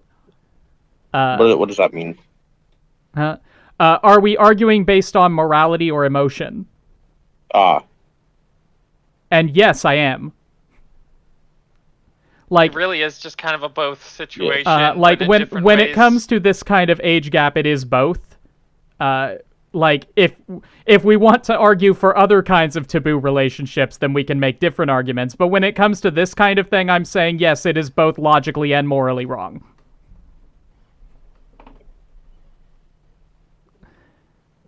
Violet shot Archduke Franz Ferdinand. I'm gonna need an argument there.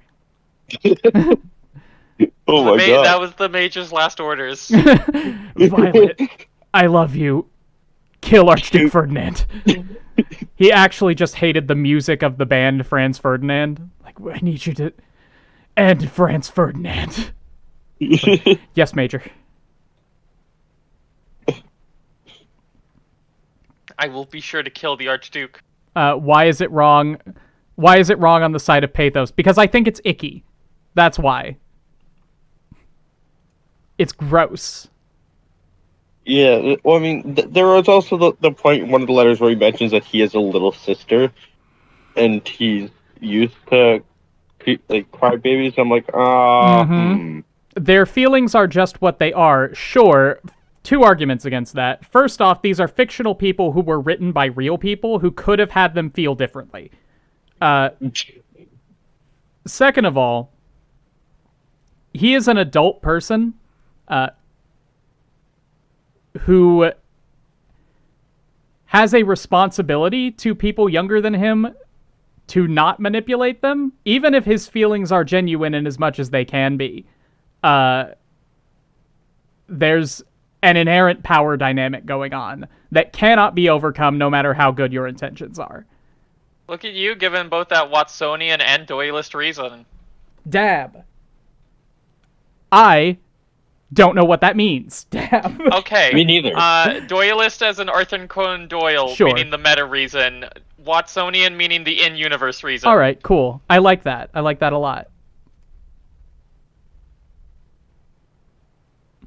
But yes, it's irresponsible of the writers to portray this relationship, and he, as a character, is irresponsible for pursuing it, for the reasons that he does. Again, pursuing it as a prince entering into a political marriage is not a problem.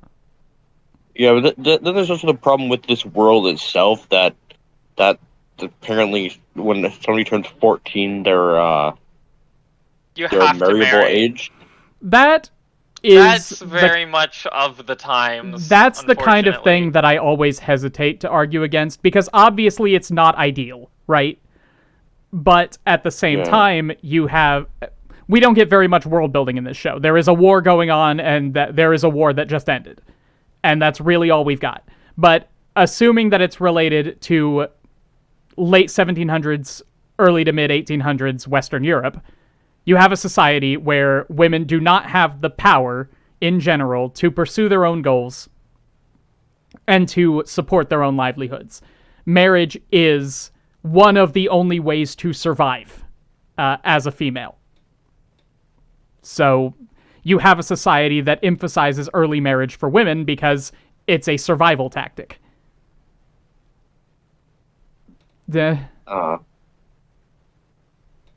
Pathos is always annoying ground to argue. Ethos changes every year, and logos only works if you ignore the other two. I think all of that is incorrect. What is logos? Logic.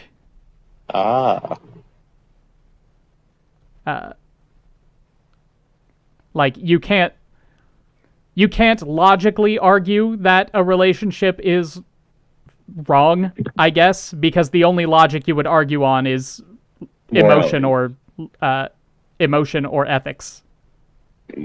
Yeah. Like, I guess you could logically argue that, like, being in a relationship with yourself doesn't work, but Narcissism. yeah, like, but then who cares? You could always call Violet's long-lost uncle. He was good at telling people to have a seat. That's one too many off-color jokes. You're going to be put in timeout. All right. Are we good with episode 5? Were there any plots we can move on. other than the weird relationship? I kind of want to just get to the writer. That was my favorite episode, I'm not going to lie. Yeah, that was my second favorite episode. Yeah, my second favorite too. I was again hit by the mother-daughter episode. I know it's cheap, but I loved it. That one was my second favorite. Mm-hmm. My second favorite was the soldier episode. I will say, I was very surprised when those were the only two episodes that didn't make me cry. They just made me well up a little bit. Mm-hmm. And it's like, maybe that's just allergies or something. Tis the season and all that. But I was really I was waiting for the moment where the show would make me cry, and it just didn't happen. Yeah. Well, again, it's the same. It's not as bad, but it's the same problem as things like Clanad and Your Lie in April, where the whole show is set up to make you sad, and so you are primed to be sad, and so you aren't sad. Like, these characters only exist for the sake of tragedy. These characters are a little bit more well-rounded, so it hits harder, but it's not as good as something like Anohana, where you have these fully fleshed out people who just happen to be in an awful situation. Anyway, episode 6. Ahem. Violet, along with a number of other dolls, arrive at the Shahir Observatory in order to help scholars make copies of a number of rare books. Right off the bat, this is what Violet should have been doing the entire time. They should have just sent Violet here and had her do nothing but copy these books. This is what she's good at, and this is what she should have been doing. Violet is paired with a young scholar named Leon who initially dislikes her and dolls in general.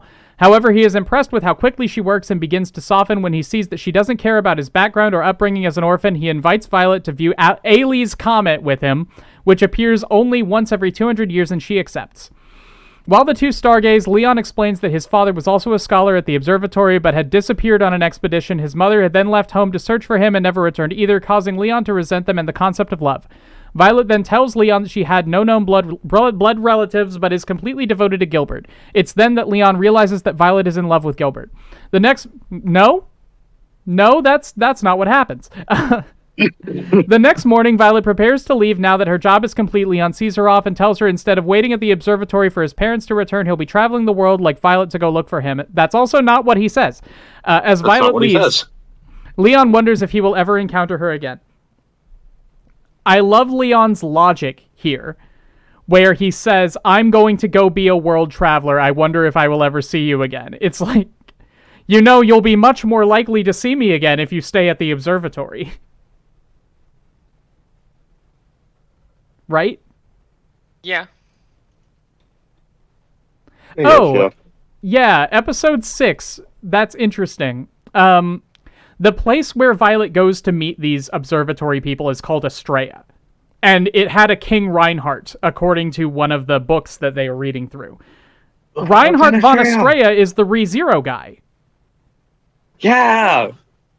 Is this a mythology that I just don't know about?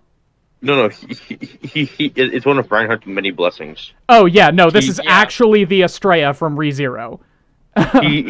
Surprise! This whole world takes place in a post-industrial era ReZero. Mm-hmm. Y'all got fucking tricked. Seriously, like, does somebody in chat know if Estrella and Reinhardt and those names are connected in some kind of, like, actual established myth?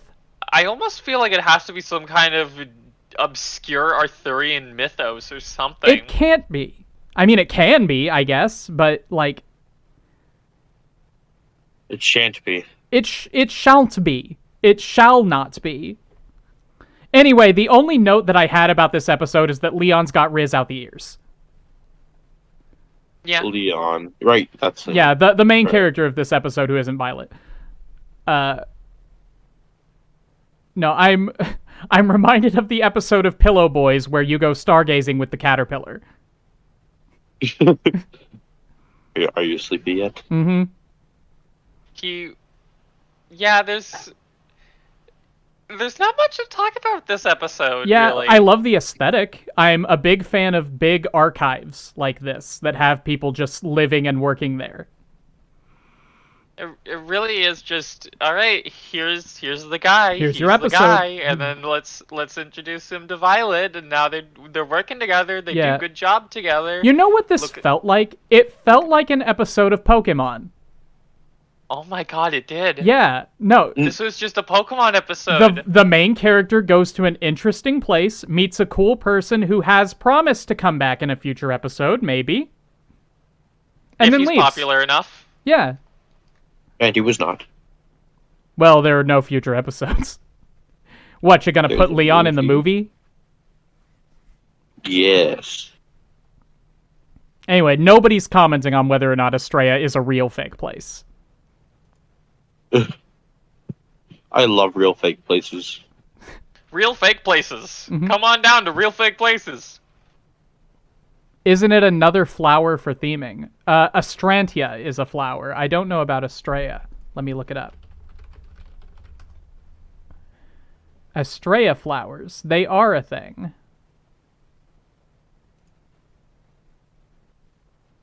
Estrella is a plant genus. Wait. Could Estrella be that one flower that that lady from ReZero really liked? The old sword guy's The sword maiden? You mean Wilhelm von Estrella's wife? Yeah. Can I spell Estrella? Astrea. Can you spell it? Yes, I can.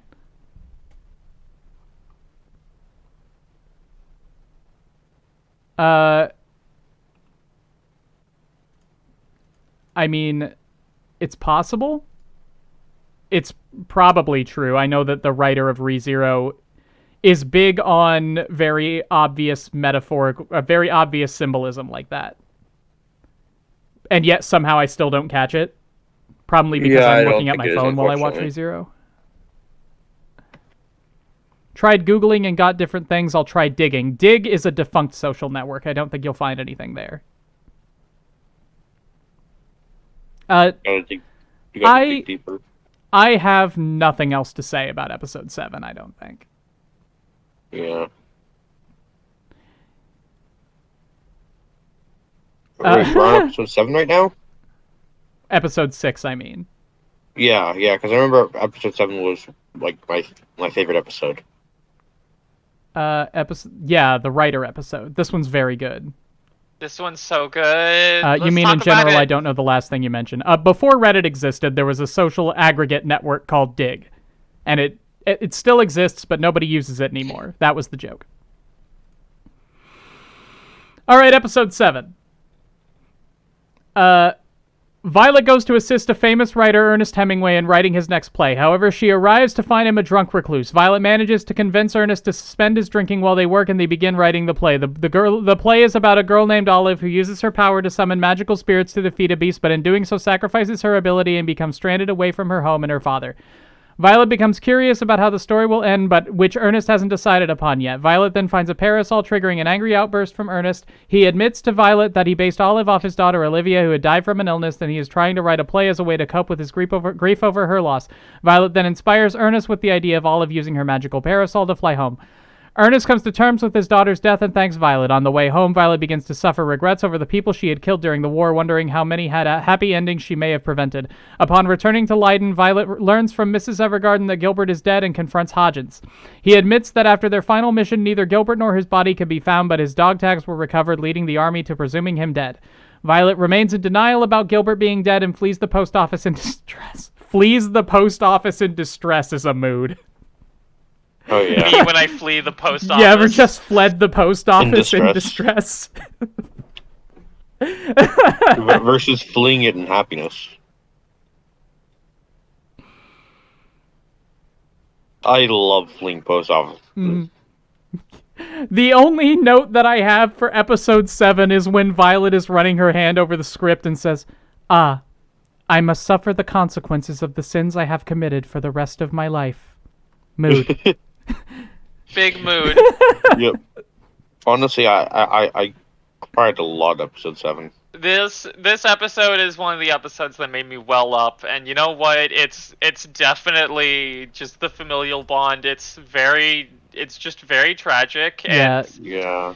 the whole idea of just like seeing this sort of almost like recreation of just the scene in his head with Violet stepping on the leaves and all that is just, it's so beautiful. And it's just carried by how stunning the art is in this show and the music. Yeah. Beautiful. No, this episode did definitely hit the emotional beats it was trying to. I personally found Violet stepping on the leaves to be a little silly. But that's okay. No, I was going to laugh if like they actually had her jump off the leaves, but I'm glad they had her sink. They just had her skate a little bit. Yeah, they had her just step on the leaf before she sunk. Skate? Like Skate Infinity? Skate? No, we're not talking about skate right now. Infinity? Well, as true as that is, I do need to re-record everything I said during the Skate the Infinity episode. So we can go back to that in a minute. Okay. And just redo that entire conversation. All right. Episode 7 and episode 10 are the best in the series. Absolutely. I prefer episode 10, personally. When I watched Violet Evergarden for the first time with my friend Holden. Episode 10's the doll. Yeah. Episode 10 is the mother-daughter episode. Honest? Yeah.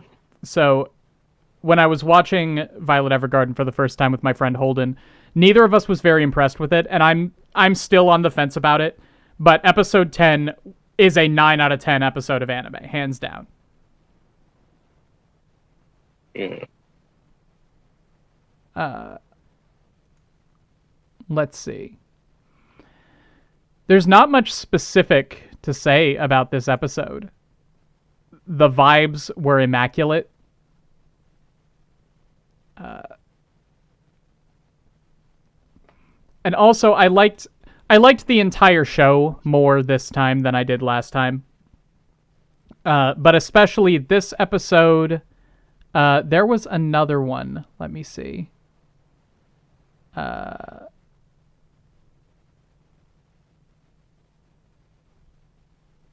Let's see. Especially this episode, and I feel like there was one more. Episode 11, I think. The one about the soldier. You're talking about the in emotional cabin. ones? Huh? You're talking about the emotional episodes? Yeah. Okay, the one about the soldier in the cabin hit me particularly hard. Oh yeah, that I was bawling at that. That was so sad. Yeah, anything relating to relationships that never got the chance to develop the way they should have, I was primed to be upset about that. And I think that this just did an excellent job of capturing that kind of grief,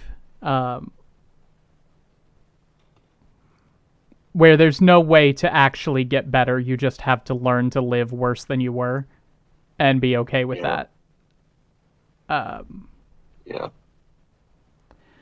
This brings up something that I wanted to talk about earlier, but I forgot. There is no mention of a Mrs. Major Bougainvillea. Deep Fried never mentions a nephew or a niece or anything like that. So I think it's very possible that Major Bougainvillea did not have a chosen family of his own, which I think is part of why he got so attached to Violet. I thought that was just assumed that he didn't have a family. I also think it's heavily implied. I mean, he was a fairly young man. Yeah.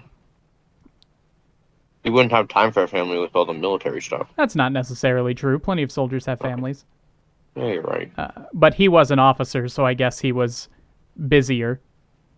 Yeah. I think the interesting thing about this episode is actually the ending scene, not the main story. Yeah, no, we'll get to that. But no, I think I love the dynamic of two people who don't have anybody else in the world finding each other and having to develop this relationship. This very familial father-daughter type of relationship. And then they get married. I love Usagi Drop. That's the way everything should be. Did Usagi drop another anime? Yeah. No, Usagi Drop is the one that's famously like a guy raises a child as a surrogate daughter, and they spend their lives together, and at the end they get married. Oh. Because, again, society doesn't have an institution for strong relationships that are not romantic, and so this media always ends with a marriage because there is no other climax. Oh, yeah. Like, it's stupid. The climax is be just happy for once. Yes, the climax is just be... Like, this is another rant that doesn't have anything to do with Violet Evergarden, but marriage is not the end of the story. Like, people see these romance shows that end with the characters getting married, and they're like, oh, they had a happy ending. Like, well, they got married. Now there's another, 40 years to live through in this relationship. What do you mean a happy ending? They're still going. That's why they got married. Like, the implication is that they live happily ever after and that their relationship is free of turbulent waters from then on. But that's not how it works. Like, marriage is just a rather arbitrary step, honestly. Marriage is a scam. It's not a scam. There are reasons to do it. It's just something that shouldn't actually affect your relationship all that much. Like, if you're going to get married, then you should probably have been at the point where you're acting like you're married for a while. Is this typically an anime problem, or is it also present in Western stuff? It's worse in Western stuff. Yep. Like, watch any Disney movie. It ends with a wedding. Like, the more modern ones, not so much. But if you watch any Disney movie from, 1980 to 2005, then... Marriage is the solution and endgame. Yep. It's real bad. That's why I like when anime can't finish adaptation and ends with then the protagonist lives some more. Yeah, Watamote!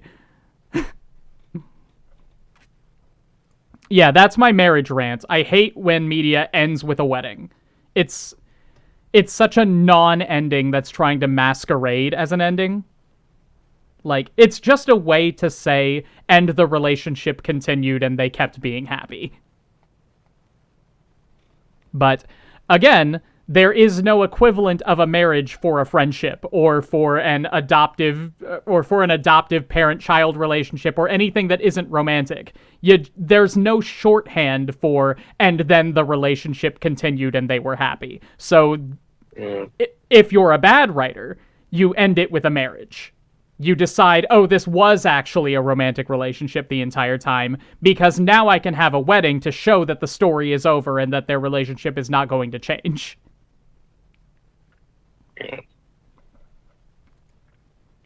It really pisses me off.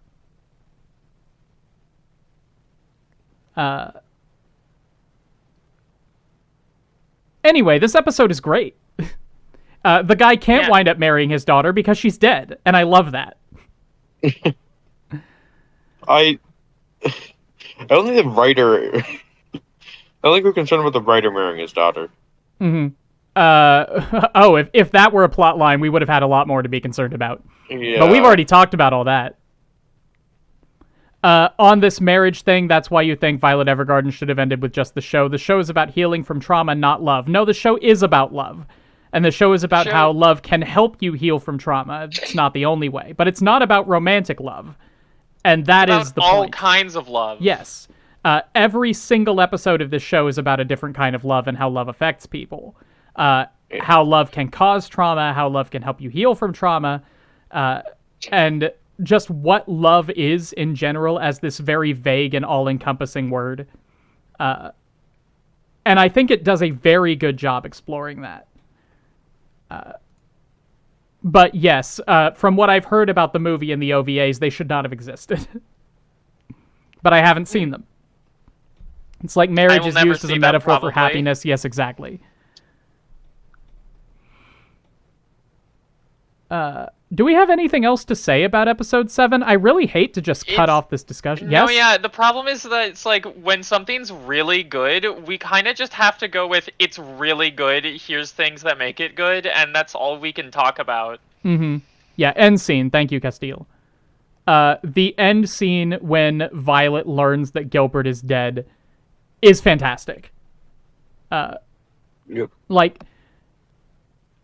Obviously, she was never going to hear it from Claudia, but hearing it from Mrs. Evergarden is perfect. Like, I forgot how she found out, and I was thinking this whole time, oh, she's going to hear it from Dietfried. Dietfried's going to blame her for Gilbert's death. And that's why she's going to break down and how she's going to realize that she's been burning this entire time. But no, she just goes to the Evergarden house, and Mrs. Evergarden's like, oh... Yeah, it's a shame that Gilbert's dead. she was just like picked up by him, by Miss Evergarden, and she was just like, you've grown up well. Major can rest in peace now. Yep. No, he would have been real proud of you if he were alive. Violet flees car. No, they run into each other getting off the boat. Yes, that's right. I was misremembering, but the idea is the same. Like, yeah, she meets up with Mrs. Evergarden, and Mrs. Evergarden says, "Oh yeah, I know that there was that incident where you bit me over tea, but I think that Gilbert would have been very proud of the lady that you've become if he were still alive, which he is not. Make no mistake." Which. It's excellent that she learns this from Mrs. Evergarden, because she has that scene later. He would be so proud of you, he would probably try to marry you. No. I bet he would commission a movie specifically so that you two can have sex. I love that she learns this from Mrs. Evergarden, because Mrs. Evergarden is or is not Gilbert's mother. She's a distant relative. Distant relative. We meet Gilbert's mother later. Yes. Yes. Okay, then I was conflating those two characters. Never mind what I was going to say. But if she had learned this from Dietfried, then the delivery would have been too accusatory, I think. It still would have worked very well, because Violet would then be racked with guilt in addition to grief. And that's a lot, and I think that Kyoto Animation is one studio who can really pull that off. Like, if you can make me cry watching a girl run across a bridge because she's not good enough at playing the sousaphone, then you're going to be able to make me cry because this 14-year-old girl murdered her dad. But... Well... I think murder's a strong word.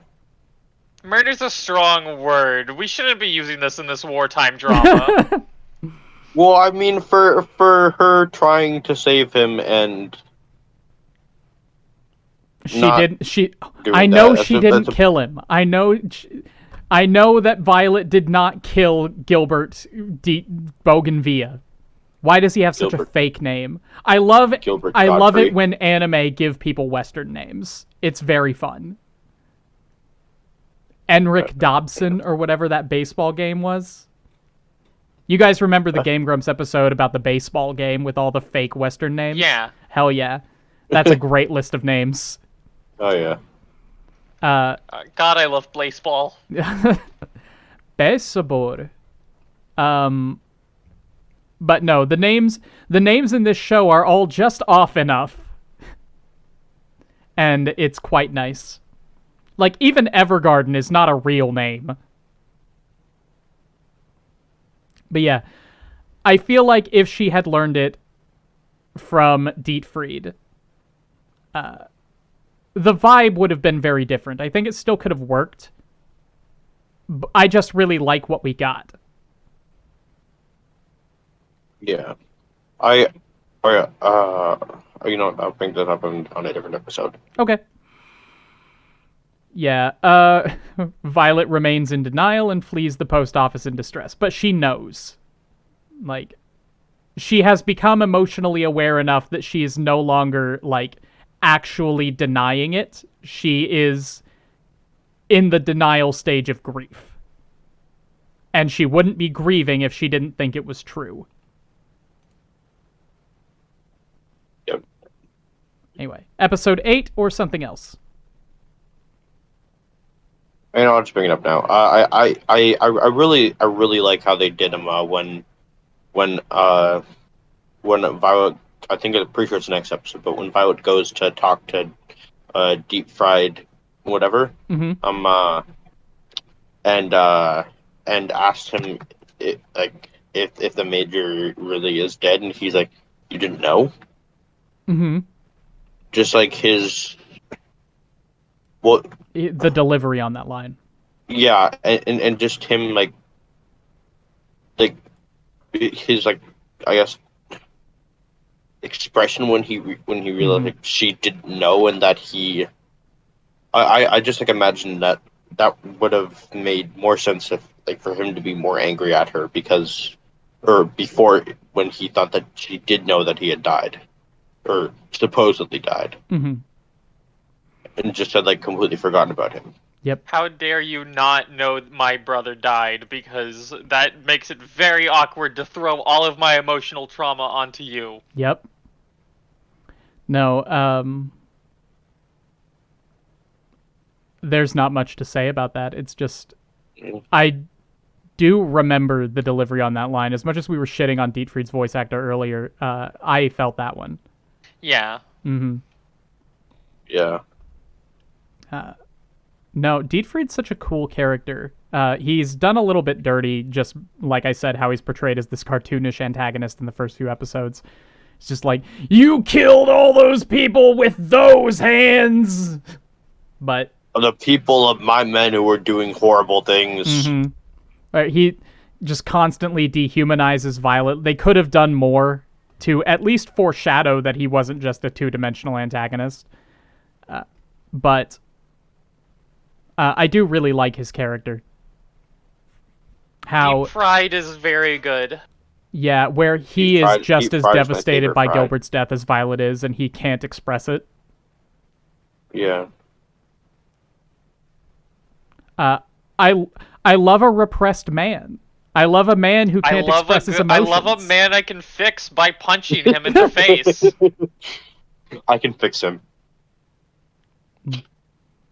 Another thing about the show I love is how spectacular the backgrounds are. Kyoto Animation are incredible artists. Or was she 10? Or was who 10? Violet's 14. Was Violet 10? Not in the show. At some point, about 4 years ago. Yeah. Anyway, episode 8. Whoa! Violet heads over to the military headquarters to confront Dietfried about the truth of Gilbert's fate, and he confirms he is dead. Still in denial, Violet travels to Gilbert's mansion where she finds his grave. Back at the post office, Hodgins leaves to go look for Violet. Violet then begins to recall her past with Gilbert, which started when Dietfried transferred her to his command as a child soldier. Despite her desire to raise Violet as a normal girl, Gilbert is forced by his superiors to put her on the front lines due to her outstanding combat abilities. Violet proves to be instrumental in winning many key battles. During this time, Gilbert gave Violet her name and taught her how to read and write, and he eventually buys her a brooch as a gift. Sometime later, Gilbert's unit is assigned to stage an enemy attack on the enemy's headquarters, the success of which could mean the end of the war. Gilbert's unit suffers heavy casualties in the assault, but they are able to seize headquarters and signal the main force to attack. However, just as Gilbert sends the signal, he is shot by enemy soldiers, which horrifies Violet to her core. Yes. This is the Violet Evergarden character arc episode. Yep. Like, I'm gonna be honest. Yeah. I kind of have a problem with this episode. Yeah. Please tell me. I really felt like skipping and just like hitting that move 10 seconds forward button throughout pretty much the whole flashback, and none of that when it was like in the present time. Okay. I think the issue I had was just that I felt Violet's backstory was already so well established we didn't need anything else. It's true. I feel like it's one of those things where keeping it vague helps. Because it's like a Lovecraftian monster, right? Whatever you actually put on the screen is not going to be as bad as what the viewer is imagining. Yeah. Unless it is. Unless you're just an incredibly talented visual artist. Yeah. But all you have to say is Violet was a child soldier. She was very good at it. And the person who took care of her was killed in the war. And maybe she was there when it happened. Like, you can give a couple of flashbacks to like the scene when Claudia is talking with Gilbert at the wall, or like other characters who were around back then, like Dietfried giving her to Gilbert maybe. But those flashbacks should focus on other characters. I don't think the show was ruined by the flashbacks at all. No, it definitely wasn't. I just felt they were almost unneeded. Yeah, like the point of the show is that the war is over. Yeah. Right? And Violet now has to learn how to live after the war. Yeah.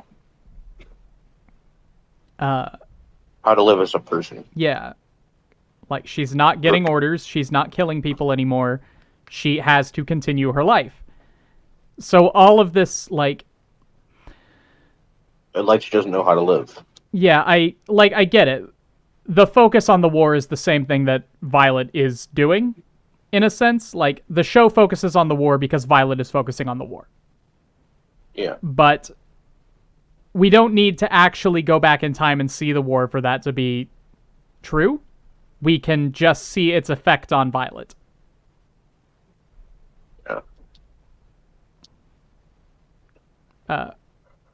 Also, I made one note about this episode in the Discord server, and it's Claudia, not Claudia, large-breasted woman whose name I forget again. It's no, Claudia. Catalina. Catalia? Yeah, Catalia. It's Catalia talking to Claudia. And, like, berating him for telling Violet that the Major is dead. Like, how dare you tell her the truth? Women hate that, didn't you know? She loved being lied to. Mm-hmm. No. Now you go and tell her right now that her dad is alive so that she'll stop being such a drag around the office. Yeah, there's really nothing to say about this one, I don't think. No, not really. No. Show is good. Show's good. Show fun. Show fun. I had a good time watching this. Then, after episode 8 is what I think is the strangest episode of the series. The one that wraps up every plot line and ends with the dramatic swell of music and is called Violet Evergarden. Episode 8 is when her entire character arc is finished and she becomes a real girl. Mm-hmm. Yeah, and then episode 9 happens, where we get all of that wrapped up in a nice little bow, and we see the consequences of Violet's actions and all the positive effects that she's had on people's lives. And the title card says that the episode name is Violet Evergarden, and we get the ending song played, and it ends the series. And then there are 4 more episodes. Like, it's like episode 12 or 13 of the first season of Sword Art Online, where they have the climactic final battle and everything is wrapped up and the series ends and then it keeps going. Yep. It's so weird. Mm-hmm. Anyway, continuing Violet's flashback, she is resolved to carry a wounded Gilbert to safety, but is shot and hit with a grenade in the process, resulting in the loss of both her arms. Gilbert tells Violet to leave without him and finally tells her that he loves her, but she doesn't understand his words. Defeated, the enemy army bombs their own headquarters, and Gilbert sacrifices his life to push Violet to safety. In the present, Violet returns to the battle site to search for Gilbert. Hodgins then arrives and tells her that Gilbert has entrusted her care to him in case anything happened to Gilbert. Violet returns to the post office with Hodgins but refuses to do any more ghostwriting work, worrying her coworkers. In her grief, Violet attempts to commit suicide but cannot go through with it. After helping Roland deliver letters, Roland is male Santa Claus. After helping Roland deliver letters and reading a letter sent to her by Erica and Iris, Violet comes to realize that the act of receiving a letter can bring someone joy. She returns to work, starting with ghostwriting a letter to Spencer, Luculia's brother. Violet returns to the post office and asks Hodgins if it is really okay for a person like her to live on. Hodgins responds that what she had done in the war can never be undone, but that also applies to all of the good deeds she has done as an auto-memory doll. I really liked that scene, though, where she speaks with Hodgins about if she can live or not, because you can really actually tell just from the facial expression and the emotion that Hodgins is having trouble saying yes, because you can tell he's dealing with a lot of the same survivor's guilt and PTSD. Yep. And you can tell that he absolutely wants to say, yes, you're allowed to live, but he can't admit that that applies to him too. Mm-hmm. Absolutely. And they're both saying, like, why am I here when Gilbert's not here? Mm-hmm. They're both saying that Gilbert is a better man than me. Yeah. Do you remember what he winds up saying? I mean, it was pretty similar to what the description said of you can't change all of the lives that you took, but that also means that you can't change you can't change all the letters that you've sent that have helped people. Yeah, like you've helped many people with writing your letters, essentially. She does try to commit suicide. She tries to choke herself with her robot hands. It's very thematic. Yeah. But she can't because her robot hands aren't for killing people. Those are her other hands. Her other hands. She can't kill people with these hands. Oh. Yes. It's like she can't kill anymore, so her arms are gone. Mm-hmm. These hands actually don't have enough grip strength to kill a person. She just needs them retuned. That's what she was doing at the house with the little girl who thought she was a doll. Just retuning her hands? Yeah, remember she was just retuning her hands one night? Oh, yeah. It's like, well, this didn't work last episode. I gotta get to work now. It's a shame there's a little girl around, but, you know, she doesn't think I'm alive anyway. Yeah. No, the scene with Hodgins is fantastic, just like any scene with Hodgins. This isn't exactly relevant to this episode, but does anyone understand Hodges' letter at the end? What do you mean? Well, he writes a letter to his daughter, who doesn't exist. Yeah. Is the implication that Catalea is pregnant? Or is the implication that he is... No, I think he just wrote it for future. I also think that, which I think is very sweet. You know what? There's one way to figure this out. It's wiki time. I'm not going to accept anything the wiki says at this point. Anyway, we'll talk about that more at the end of the last episode. Anything else about episode 9? Other than that it shouldn't be here. It should be later. Yeah. Well, we got a second climax with the whole, train, but... Yeah, because that's what this show needed, was a train heist. Turns out we got to watch Bakano after all. Woo! Woo! I don't think the placement is an issue. I don't think it's a big issue. Like, it's fine. It's just a weird mid-show finale.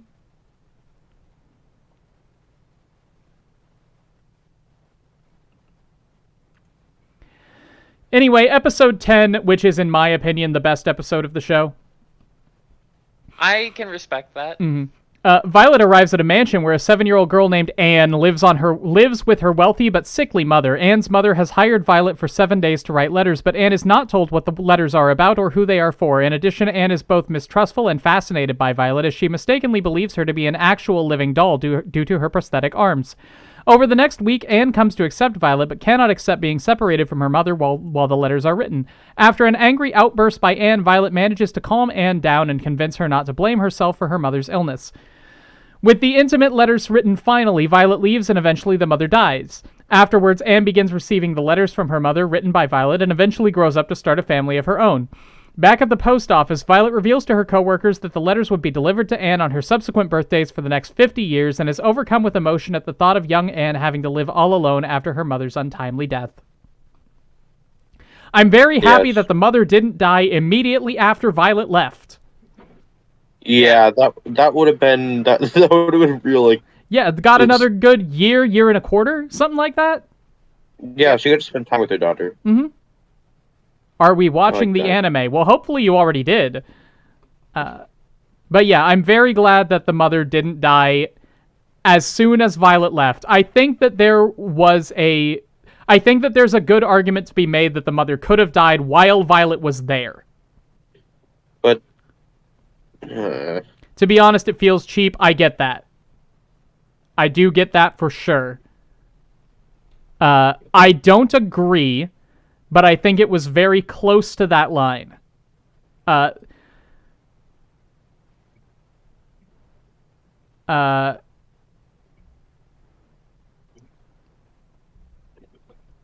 one where I know about cheap crybait at the end and cry anyway. Yeah, that's kind of how I feel about it.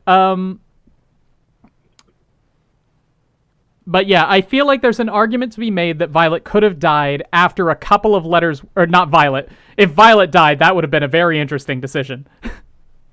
But the mother could have died after Violet had written a couple of letters, while Violet was still there. And I think that could have had a couple of interesting things to do. Couple of interesting directions to go. Okay, that reminds me. I started to. I was really confused earlier because I was looking at the wiki, speaking of like characters dying, and it said that like post movie Violet dead. Sure. I don't. Didn't watch the movie. I don't know. I don't know. I mean, are they saying that it's currently the year of our Lord 2023 and Violet Evergarden would not be alive anymore? I don't know. It's so weird. Anyway, the kid thinking that Violet is an actual doll borders on cute and cheesy. Yeah. She's dead because there's a framing narrative that happens like 2 generations after Violet's time. Okay, sure. Oh, okay.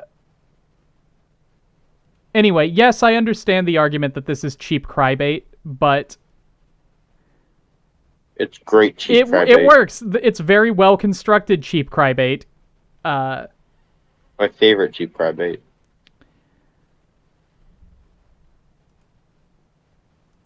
I feel like I would have liked to have seen the last letter. I think that, especially in the scenario where only like 10, 15 letters get written, I would really have liked to have known what was in the last one. Yeah, it would have been. I think it would have been pretty cool. Mm-hmm. Like, you write I 50 would years imagine- worth of letters and like, okay, fine, kid's going to be receiving this until she's 58. But if you write like 15, 20 letters, then I think you get a real good chance to say like, hey, kid, you've been getting these letters every year, and I'm sorry, this is the last one, but you don't need these anymore. Hopefully. Like, the ones we got were fine. It's just, I would have liked to have seen the last one. Like, what do you say to your 58-year-old daughter? In the 50th letter, what do you write? Like, and what do you write between, like, the 47th and 48th letter? Like, hey, kid, you're 53 years old now. Hope the weather's good. Do you have grandkids yet? I was just imagining what it would be like if like when she got the letter about like starting a relationship and being married, if she was just like still single and just sad, and it'd be like, huh, that would hurt. Kid, I hope it's not a bad time to have mentioned. It turns out the sickness is genetic, so have fun with that. Oh my god. Dear Anne, you should be developing symptoms around now. Oh my god. Tell your husband to be ready. It's also sexually transmitted. Oh my god. But, like, also, that's a lot of faith in the CH writing company, that they're going to be around for 50 years Yeah, I delivering was mail. thinking about that afterwards, where Mhm. it's just like, what happens if they, like, merge, or, like, some change, or they shut down? Yep. Like, somebody, Well, like, what if what happens if Benedict you- takes over and he's like, yeah, we're not accepting these legacy letters anymore. We're going to And- McDonald's this shit.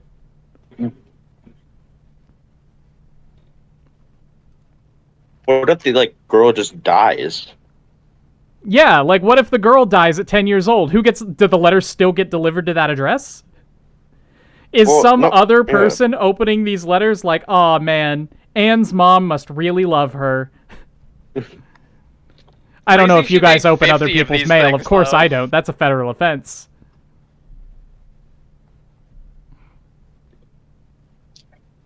Federal fences don't exist in this world, it's fine. Not anymore. Yeah, unfortunately, there's little to say about this one, and we're running short on time, surprisingly. Oh, Yeah, we've got like 45 minutes left. 40 minutes, even less. I mean, I feel like we can just cover the entire. the entire war pretty arc quickly. in a couple of sentences for sure. The only thing that's really of importance is the first episode where she writes the letter for the soldier. Yes. God, I cried so hard at that. See, this is the one that felt cheaper to me, and the only reason I was hit by it is because I was in a place to be heavily affected by childhood friend stories. Yeah. It was just me like the her delivering it personally and the mother saying thank you for bringing back our Mm-hmm. son and her saying but I didn't. Yes. No, Violet's reactions to all of this. and She's how they trying to hold change it over the together, course of like the she series. mentioned she did in episode 10, and she just can't. Mm-hmm. Yeah. No, like, it's really interesting to compare her reaction to that to how she would have reacted in episode 1 or 2. Which, Violet is standing there in tears saying, "But I didn't," when in episode 1 she would have just said, "You're incorrect, ma'am, I brought you a letter." Your son is dead. "Your son is dead. I left him in the cabin. He's rotting. Unless he is preserved by the cold, ma'am. Perhaps a bear has found him." Perhaps he can be sustenance for the earth. Mm-hmm. Becomes He the will never fertilizer decompose. that feeds the earth. Just like you fertilize your crops, he can fertilize the earth. "I was able to retrieve his ears, ma'am." I brought his feet back. I did attempt to reclaim his arms, but they did not fit me." Fingies for you. She I holds put up them her on the- robot hand, and it's just got one dead human finger. I put the fingers on this necklace for you. Do you like it?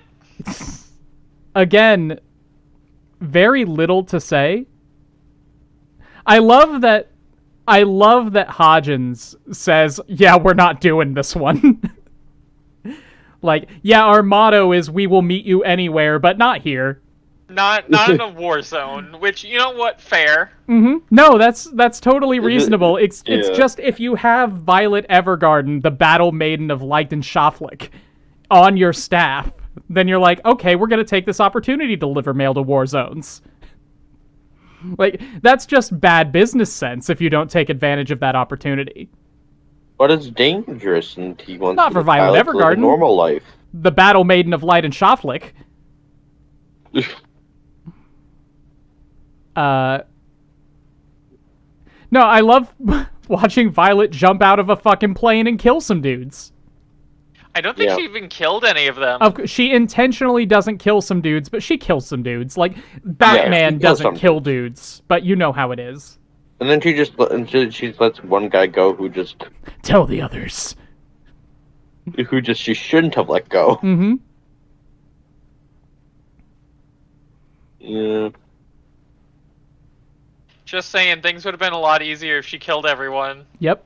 We wouldn't have a war arc. Maybe. I But do then find she it very wouldn't have interesting that character they growth. consider the war to be over after killing one small group of insurgents. Like, are these the only are these the 5 anti-peace people in all of Leiden? Yes. Or wherever, like, that's it? Well, It's this one group on a train. And We they're did it. gonna start a war themselves. War's over. I believe that they had already taken down all the other of the peace, not of the peace-hating people, and they just couldn't find those ones, or they believed them 5 already all people be do dead. not start a war. Like, Well, they if they can have to bomb- if have they can backing bomb from the- someone. Well, if they can bomb the what's it called thing, then sure they can. If they can bomb the train, then you just delay the peace talk. Like, Well, hey, no, but you some killed a terrorist peace bombed a envoy. train. We're gonna be late. Killed a peace envoy, but it's like it seems like it was pretty clear everybody knew these were insurgents. Mm-hmm. So like it would basically if the peace envoy died, most likely the way things would go would just be like, okay, well our peace envoy died. That's pretty bad. You should take care of those insurgents. Mm-hmm. We'll regroup next time. Yeah, we'll meet for tea. No, we'll find a new peace envoy real quick, and we'll reschedule. Like, this isn't an all or nothing kind of deal. You can have more peace talks. Like, I think the concern was that the public wouldn't support the peace anymore. But why? Like, clearly, if there is still insurgency happening, it's more important for there to be peace. Because now there is danger within your borders. And you can't have danger within and without. keep your enemies close. Mm-hmm. Like, you then want to be Not too friends with the close. people who can prosecute the insurgents. Yes. Anyway, that's episode 12 we're talking about. Do we want to get right to it? Yeah. Episode 12. Train! Deepfried is ordered to protect a special envoy who will be traveling to a conference to sign a peace treaty formally ending the war. Meanwhile, a rebel anti-peace faction led by General Merkelv plans to ambush the envoy in order to stall the peace talks. Catalea and Benedict accompany the envoy and board the train to travel to the city of Distri. Meanwhile, Violet, returning from Strigal, C-T-R-I-G-A-L, notices a number of fires near the railroad. Upon learning that Catalea is on the train, Violet decides to accompany them for protection by jumping onto the train. However, the anti-peace rebels have already infiltrated the train, and after it leaves the station, they stage an attack. Violet attempts to fight back, but is eventually restrained due to her refusal to kill anybody. Dietfried rescues Violet, although he blames her for Gilbert's death and tells her that she has no reason to live. Violet counters that Gilbert's final order was for her to live on and that she regrets not being able to protect Gilbert. At that moment, a rebel fires a rifle grenade at Dietfried, but Violet deflects the grenade with her prosthetic arms, which begin to fall apart from the intensive effort. That was badass. It was badass, but it had so little place in this show. It was so tonally dissonant. Like, yeah, I'm gonna reflect a grenade with my robot arms. That belongs in this show about love and typewriters. Yeah. I understand the thematic importance of her taking the grenade to the arm in the flashback and losing her arms, and then blocking a grenade with her new peace arms in the modern day to save the person I whose love the brother term she peace couldn't arms. save with her Peace war arms is the arms. best I get it. But I lost my war arms in the war. she lost her war arms in the war, and now her peace arms are better at reflecting grenades. Marginally better, they still break. Like, I guess I'm very impressed at the engineering on these arms, that they can take exactly as much stress as flesh arms. Like, this is not automail. This is a recreation of a human arm in metal. Gosh. Is there anything to say? There's a train, there are terrorists on it, Violet very symbolically reflects a grenade to save Gilbert's brother with her robot arms. Loses her robot arms. Loses to save a people. robot arm. She still has another one that she can use to rip a bomb off a train track. Yeah. Well, the arm isn't entirely gone. It's just like really Breaks damaged. a little. Where's over? Yeah. What classy cosplayer said? Classy cosplayer. Yeah, man, politics so are easy. War's over. Mm-hmm. Yeah, I love don't killing war. 5 people and ending a war. President Zelensky, did you hear? President Zelensky, did you hear? You can just kill 5 people and end a war. Oh yeah. Well, it depends on how high up the people are in the pecking Apparently, order. they just have to be terrorist insurgents, and there are plenty of those in the Russian army. All right. Well, seems like we figured it out, guys. Yep. Quick, send this to Ukraine immediately. I will not be going. Yeah, not it. Nose goes. Episode 13. Violet continues to protect Dietfried, losing one of her arms in the process. However, the train approaches a bridge and General Merkulov reveals that the bridge has been rigged to explode in a backup plan before leaping off the train. Violet and Benedict go to remove the bombs. Violet sacrifices her other arm in the process. With the envoy safe, the party continues on to the peace talks where Leidenschaftlich and Gadariki officially sign a peace treaty to end the war. Upon returning to Leiden, a popular event called the Air Show, where... What do you mean a popular event called the Air Show? It's an air show. Air shows are just a thing. Anyway, where planes are loaded with letters that are released in the sky, rain down all over the country, is being revived due to the peace. While love the Violet's piece. co-workers are writing letters to submit, Catalea suggests she write a letter to Gilbert. However, Violet cannot find the words to say. She is then invited by Dietfried to visit his and Gilbert's mother. She assures Violet that she does not blame her for her youngest son's death, and then he lives on inside her heart even if the memories are painful to recall, as Violet leaves. Dietfried notes that she's become fully independent thanks to Gilbert's kind and selfless dedications and teachings. Now inspired, Violet writes a letter to Gilbert for the air show. In it, she tells Gilbert how much she's learned as an Auto Memories doll, and that she plans to keep on living in hopes that she'll meet him again that's not how you meet him again. So she can tell him that she now understands the words "I love you" a little more. But it is how she meets Don't him tell again. me that. Through this, she finally learns. She finally comes to terms with Gilbert's loss, though choosing to believe he is still alive. The next day, Violet receives a new ghostwriting request and returns to work, introducing herself to the new client. If mechanical arms are supposed to represent peace, do her newer arms in episode 13 mean peace again, or do they mean something new? That's actually a very good question. I'm pretty sure the way I would interpret Gilbert or it, alive arms. huh? They're her new arms for dealing with Gilbert. The way I would interpret it is that it's more of a second rebirth in a sense, where you have Violet's war arms, which get blown up, which shatters her identity as a soldier. She gets her new robot arms that are like training wheel arms that she uses while she is learning how to be a person outside of the war.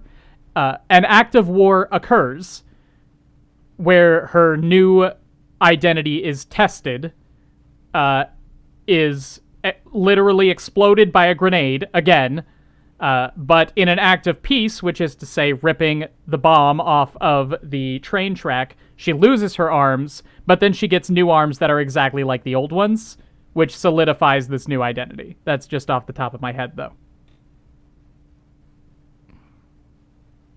Violet never experienced pure fear or rage during the season or the films.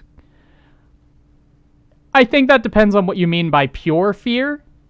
I think that the idea that she would never see Gilbert again was terrifying to her. It was mixed with a lot of other emotions, sure. Like, it's not a flight or fight fear like people would normally experience in a war zone, like we saw with the soldiers in episode 11. But fear of something outclassing her or getting the drop on her, something like that. Yeah, that she never feels that. But that's mostly because she doesn't care about her own life, I think. Fear is a response to death. So I feel like Violet doesn't really care about dying, possibly for the entire series. I don't think she ever really comes to desire to live for her own sake. It's always because this is what Major Gilbert wanted for her. She never finds something to live for, which is interesting.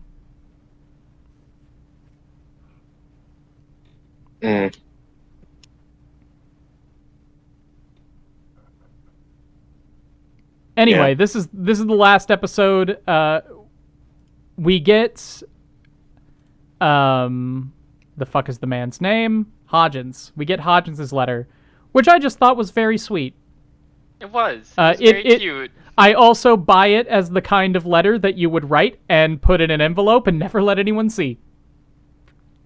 Yeah. Yeah, No. kind of a dick move. Absolutely. But also a very, the kind of dick move that two longtime friends would do to each other. Yeah, absolutely. No, it was a very real scene. I liked that. I love real scenes. Mm-hmm. The I thing hate I liked in fake the OVA is when important person tried to thank her for doing war things and she rejected soldier identity and told them to go to hell. That sounds fun. Oh god, that sounds amazing. Did not watch the OVA or the movie, as I'm sure you know. You've been Nope. here. But that Kinda does sound just very skimmed nice. the OVA, so I don't really have much to say about it. Mm-hmm. Yeah. Do either of you have anything to say about the OVA or the movie? Well, in the movie, Gilbert is alive. Sure, Anyway. but we don't have to say that. I asked if you had anything you had to say, and we don't I have had to to say say it. that. We can leave I that. had to say it. I can't hide the truth. Don't you know that women hate the truth? I'm sorry. We're gonna be downers around the office, and I'm not even a girl. I can't. I have to let the world know Gilbert's alive. Okay, hold on, guys. Let's go kill Gilbert. No, he married Violet. You can't No, do that. he hasn't yet because I haven't seen the movie. Therefore, there's still a chance. It is. I'm sorry. It is. What the fuck is the word? It's been so long since I've taken a philosophy class. It is epistolically possible. No, that can't be right. Episodically? It's the same root as epistemology. I don't know what that means. It's epistolic possibility, but that means relating to letters, not relating to knowledge. Anyway, it's epistolically possible that that Gilbert is dead for you, Scrub, because as far as you know, it's no different. True. Well, not anymore because Epistemic? I said so.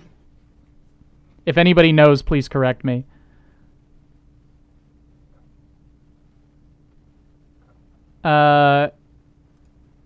So yeah, apparently Gilbert is alive in the movie, and that ruins everything. Yep. You don't have a problem with Gilbert being alive? Epistemically is not the right word. I think it's epistemic possibility, maybe? I'll just look it up because it's bothering me now. Types of possibility philosophy. Logical, metaphysical, nomological, and temporal. None of those are what I'm looking for. Epistemic possibility. But what's the adjective? It's epistemically possible. Okay. It was the obvious word, and I was just overcomplicating it. Gilbert is eventually dead, as are we all, Excelsior. I love eventual death. Mm-hmm. Yeah, there's little to say about the last episode. It wraps everything up. Except for the one episode after that. Except for the last episode, which is the OVA, but again, that was optional viewing. I don't think it ruins it, mainly because I don't think it invalidates what Violet goes through in the series. Again, I think it could be interesting to have Violet learn to live without Gilbert and then be reunited with him and have to navigate that new relationship again. Because there's always the threat that now that Gilbert is back, all of her character growth is going to be undone. Which I'm sure is not what happens, which is what makes it... She straight up quits being a doll. Yeah, like, if that is what happens, then that's just awful. That's what happens. Be undone in what sense? Well, imagine that you're in Violet's position, right? Because your entire life, up until you started this job at the Auto Memories doll place, is following Major Gilbert's orders. Absolutely everything that you are relates to having Major Gilbert in your life, and then he is gone. And you have to learn how to be a person without him. You have this entire character arc where you learn a little bit at a time who you are and how you relate to the world as an independent person who has nothing to do with Major Gilbert. Major Gilbert, for all intents and purposes, is dead. He is out of your life, and you have learned to be your own person, independent of him. But then he comes back, and you have a choice to make. Do you continue to pursue this new identity where you are your own independent person? Or do you fall back into the comfortable identity that you had before all of this happened and again see yourself solely in terms of how you relate to Major Gilbert? So there is the threat that you lose everything that you have built up to this point because now you don't need that new identity anymore. Who you were before is possible again. I don't mean there's a threat that her character growth could be erased as a criticism of the series. I mean it as an observation of the person Violet Evergarden. To quote Cell from before his death in DBZA, there's no point in being afraid of the inevitable. I don't understand what that's in relation to, but I appreciate you contributing to the conversation. I am inevitable. You think the movie does kind of address that. Again, I haven't seen the movie, but from what I've heard about the movie, it addresses that in the worst possible way. I watched a clip from it, and it just seems like there's a lot of shaking and crying going on. As there should be. Yeah. from both Gilbert and Violet. No, that makes perfect sense. I would I think also a be little more shaking for and Gilbert. crying if I found out that somebody I cared about, who I thought was dead for 2 years, was actually alive the whole time. Actually, it would have been 4 years. Sure. Even worse. All right. Do we have any final notes on Violet Evergarden as a series, now that we have 15 minutes to wrap this up? Because I liked it. I don't think it's the emotional masterpiece that so many people seem to. I think it does mostly succeed at everything it tries to do. I feel like there was very little that was special about it. I think its mouse score just speaks for itself. 8.67. Sure. I would rate it a little bit lower, like an 8. Yeah. But an 8 is hard to get out of me. It's good. Yeah. Show it's very good. I would probably list it in maybe top 30, top 50. Yeah, no, It is I'm pretty sure exactly 50 on Mel. With just on my list, let me see where it would rank.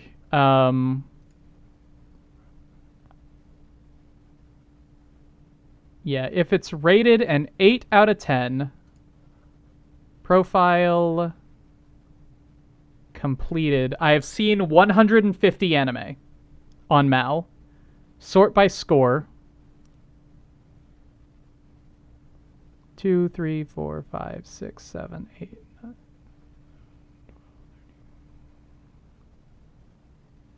9.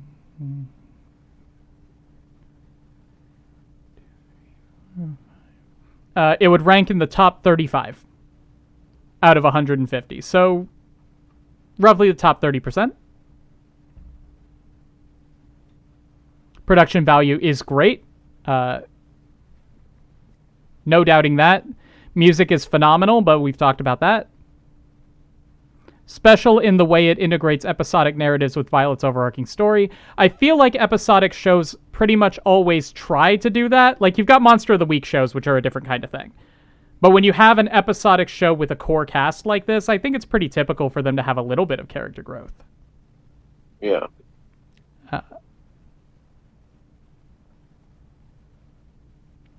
But no, I think it was a very competent execution of this kind of narrative.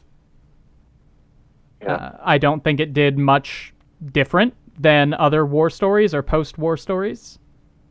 But what it did was good. Oh yeah. Do we have a theme for this? I didn't. Do you guys I want already one? know what I'm submitting for Okay, mine. well, I guess not then. What are you submitting, Scrub? I'm submitting Keep Your Hands Off Izuken. That's an excellent one to submit. Is that a romance? No. I hope not.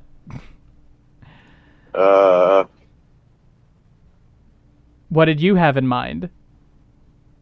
I got no clue. I was gonna try to choose based off Keep Your off Hands what Off genre Izuken FPS for one, it's very beautiful to look at. Absolutely, it's gorgeous. It's about the process of creating anime, but through the lens of 3 high school girls who each represent a different aspect in creating anime. You have your producer, your director, and your artist. Yes, Tenek, there will only be 3 options this month. And you'll have less time to vote on them because we are again doing this on the last Sunday of June. The best way I can yeah, that's also another reason why I'm voting for Izuken, is because it's very easy to watch. Yeah, I think Izuken is a fantastic choice, Scrub.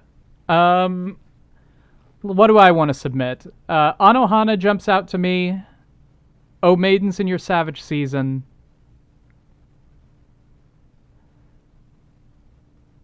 Dress Up Darling?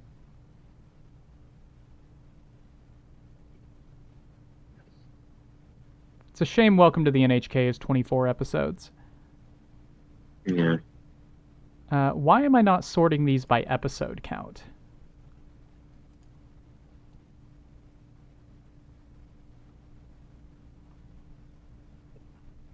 All right. 14 is 12-ish. I really want to talk about Now and Then Here and There one day. That show is trash. But not like good trash, just like boring. But everyone loves it. Angel Beats. Sound Euphonium has multiple seasons. Orange? Orange is discount on Ohana. Talentless Nana. That's just a very different direction. So if we check that this one has 24 episodes of 12. Tsuritama. Tsuritama's fun. No Game, No Life. We could do No Game, No Life. I don't want to. If you propose No Game, No Life, it gets chosen, and then I have to watch it again. I want my memories of No Game, No Life to be untainted. Because I had so much fun with it, and if I watch it again, I am only going to be focusing on the ridiculous fan service. I got mine. Okay, what is it? Cabaneri of the Iron Fortress. I've been curious about Cabaneri of the Iron Fortress. I'm down. Okay, so we've got no theme this time. I need to find something that is equidistant from Cabaneri of the Iron Fortress and keep your hands off Isaac. You need to make this equilateral triangle. Aramanga Sensei is a manga. Apocalypse, wholesome manga making and unwholesome manga making.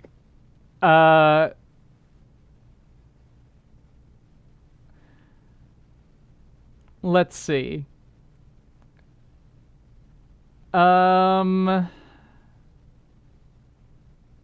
King's Game. No, that's far too close to the Cabaneri side. I mean, I think it would be fun to watch King's Game. There are two anime inside of you, Cabaneri of the Iron Fortress, and keep your hands off Izukin. Domestic Girlfriend? Is Domestic Girlfriend the midpoint between Isaacin and Cabaneri of the Iron Fortress? Possibly. No. I'm not proposing Domestic Girlfriend. That's not going to happen. Howard. Not that I didn't like Domestic Girlfriend. I enjoyed watching it. I'm not going to pretend that I don't love trash. That's why I think King's Game is great. I'm going to propose Wodakoi again. No. Wodakoi, but this time I've proposed it, and everyone loves it. We were just shitting on Jackson the whole time. No. I will leave. Hey, you should go with Girls Last Tour again. Maybe I will. No, I'm almost definitely gonna go with Anohana. That's fair. Well, I guess next month I will do Iron Fortress again, since that's not gonna be taken. You never know. Yeah, these are movies. There were two that stood out to me. It was Anohana and... King's Game. No, a legit suggestion. It was before that. Tsuritama, I think. Dragon Maid. Yeah.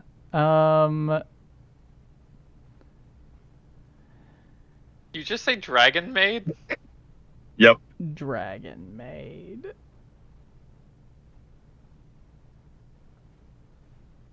Would Dragon Maid be the in-between between the two anime? I don't Isn't think that so. one that has a Yu-Gi-Oh archetype made out of it? Really, does it? Yeah, there's a Yu-Gi-Oh archetype about Dragon Maids. That's fantastic. Oh yeah, there is. I forgot about that.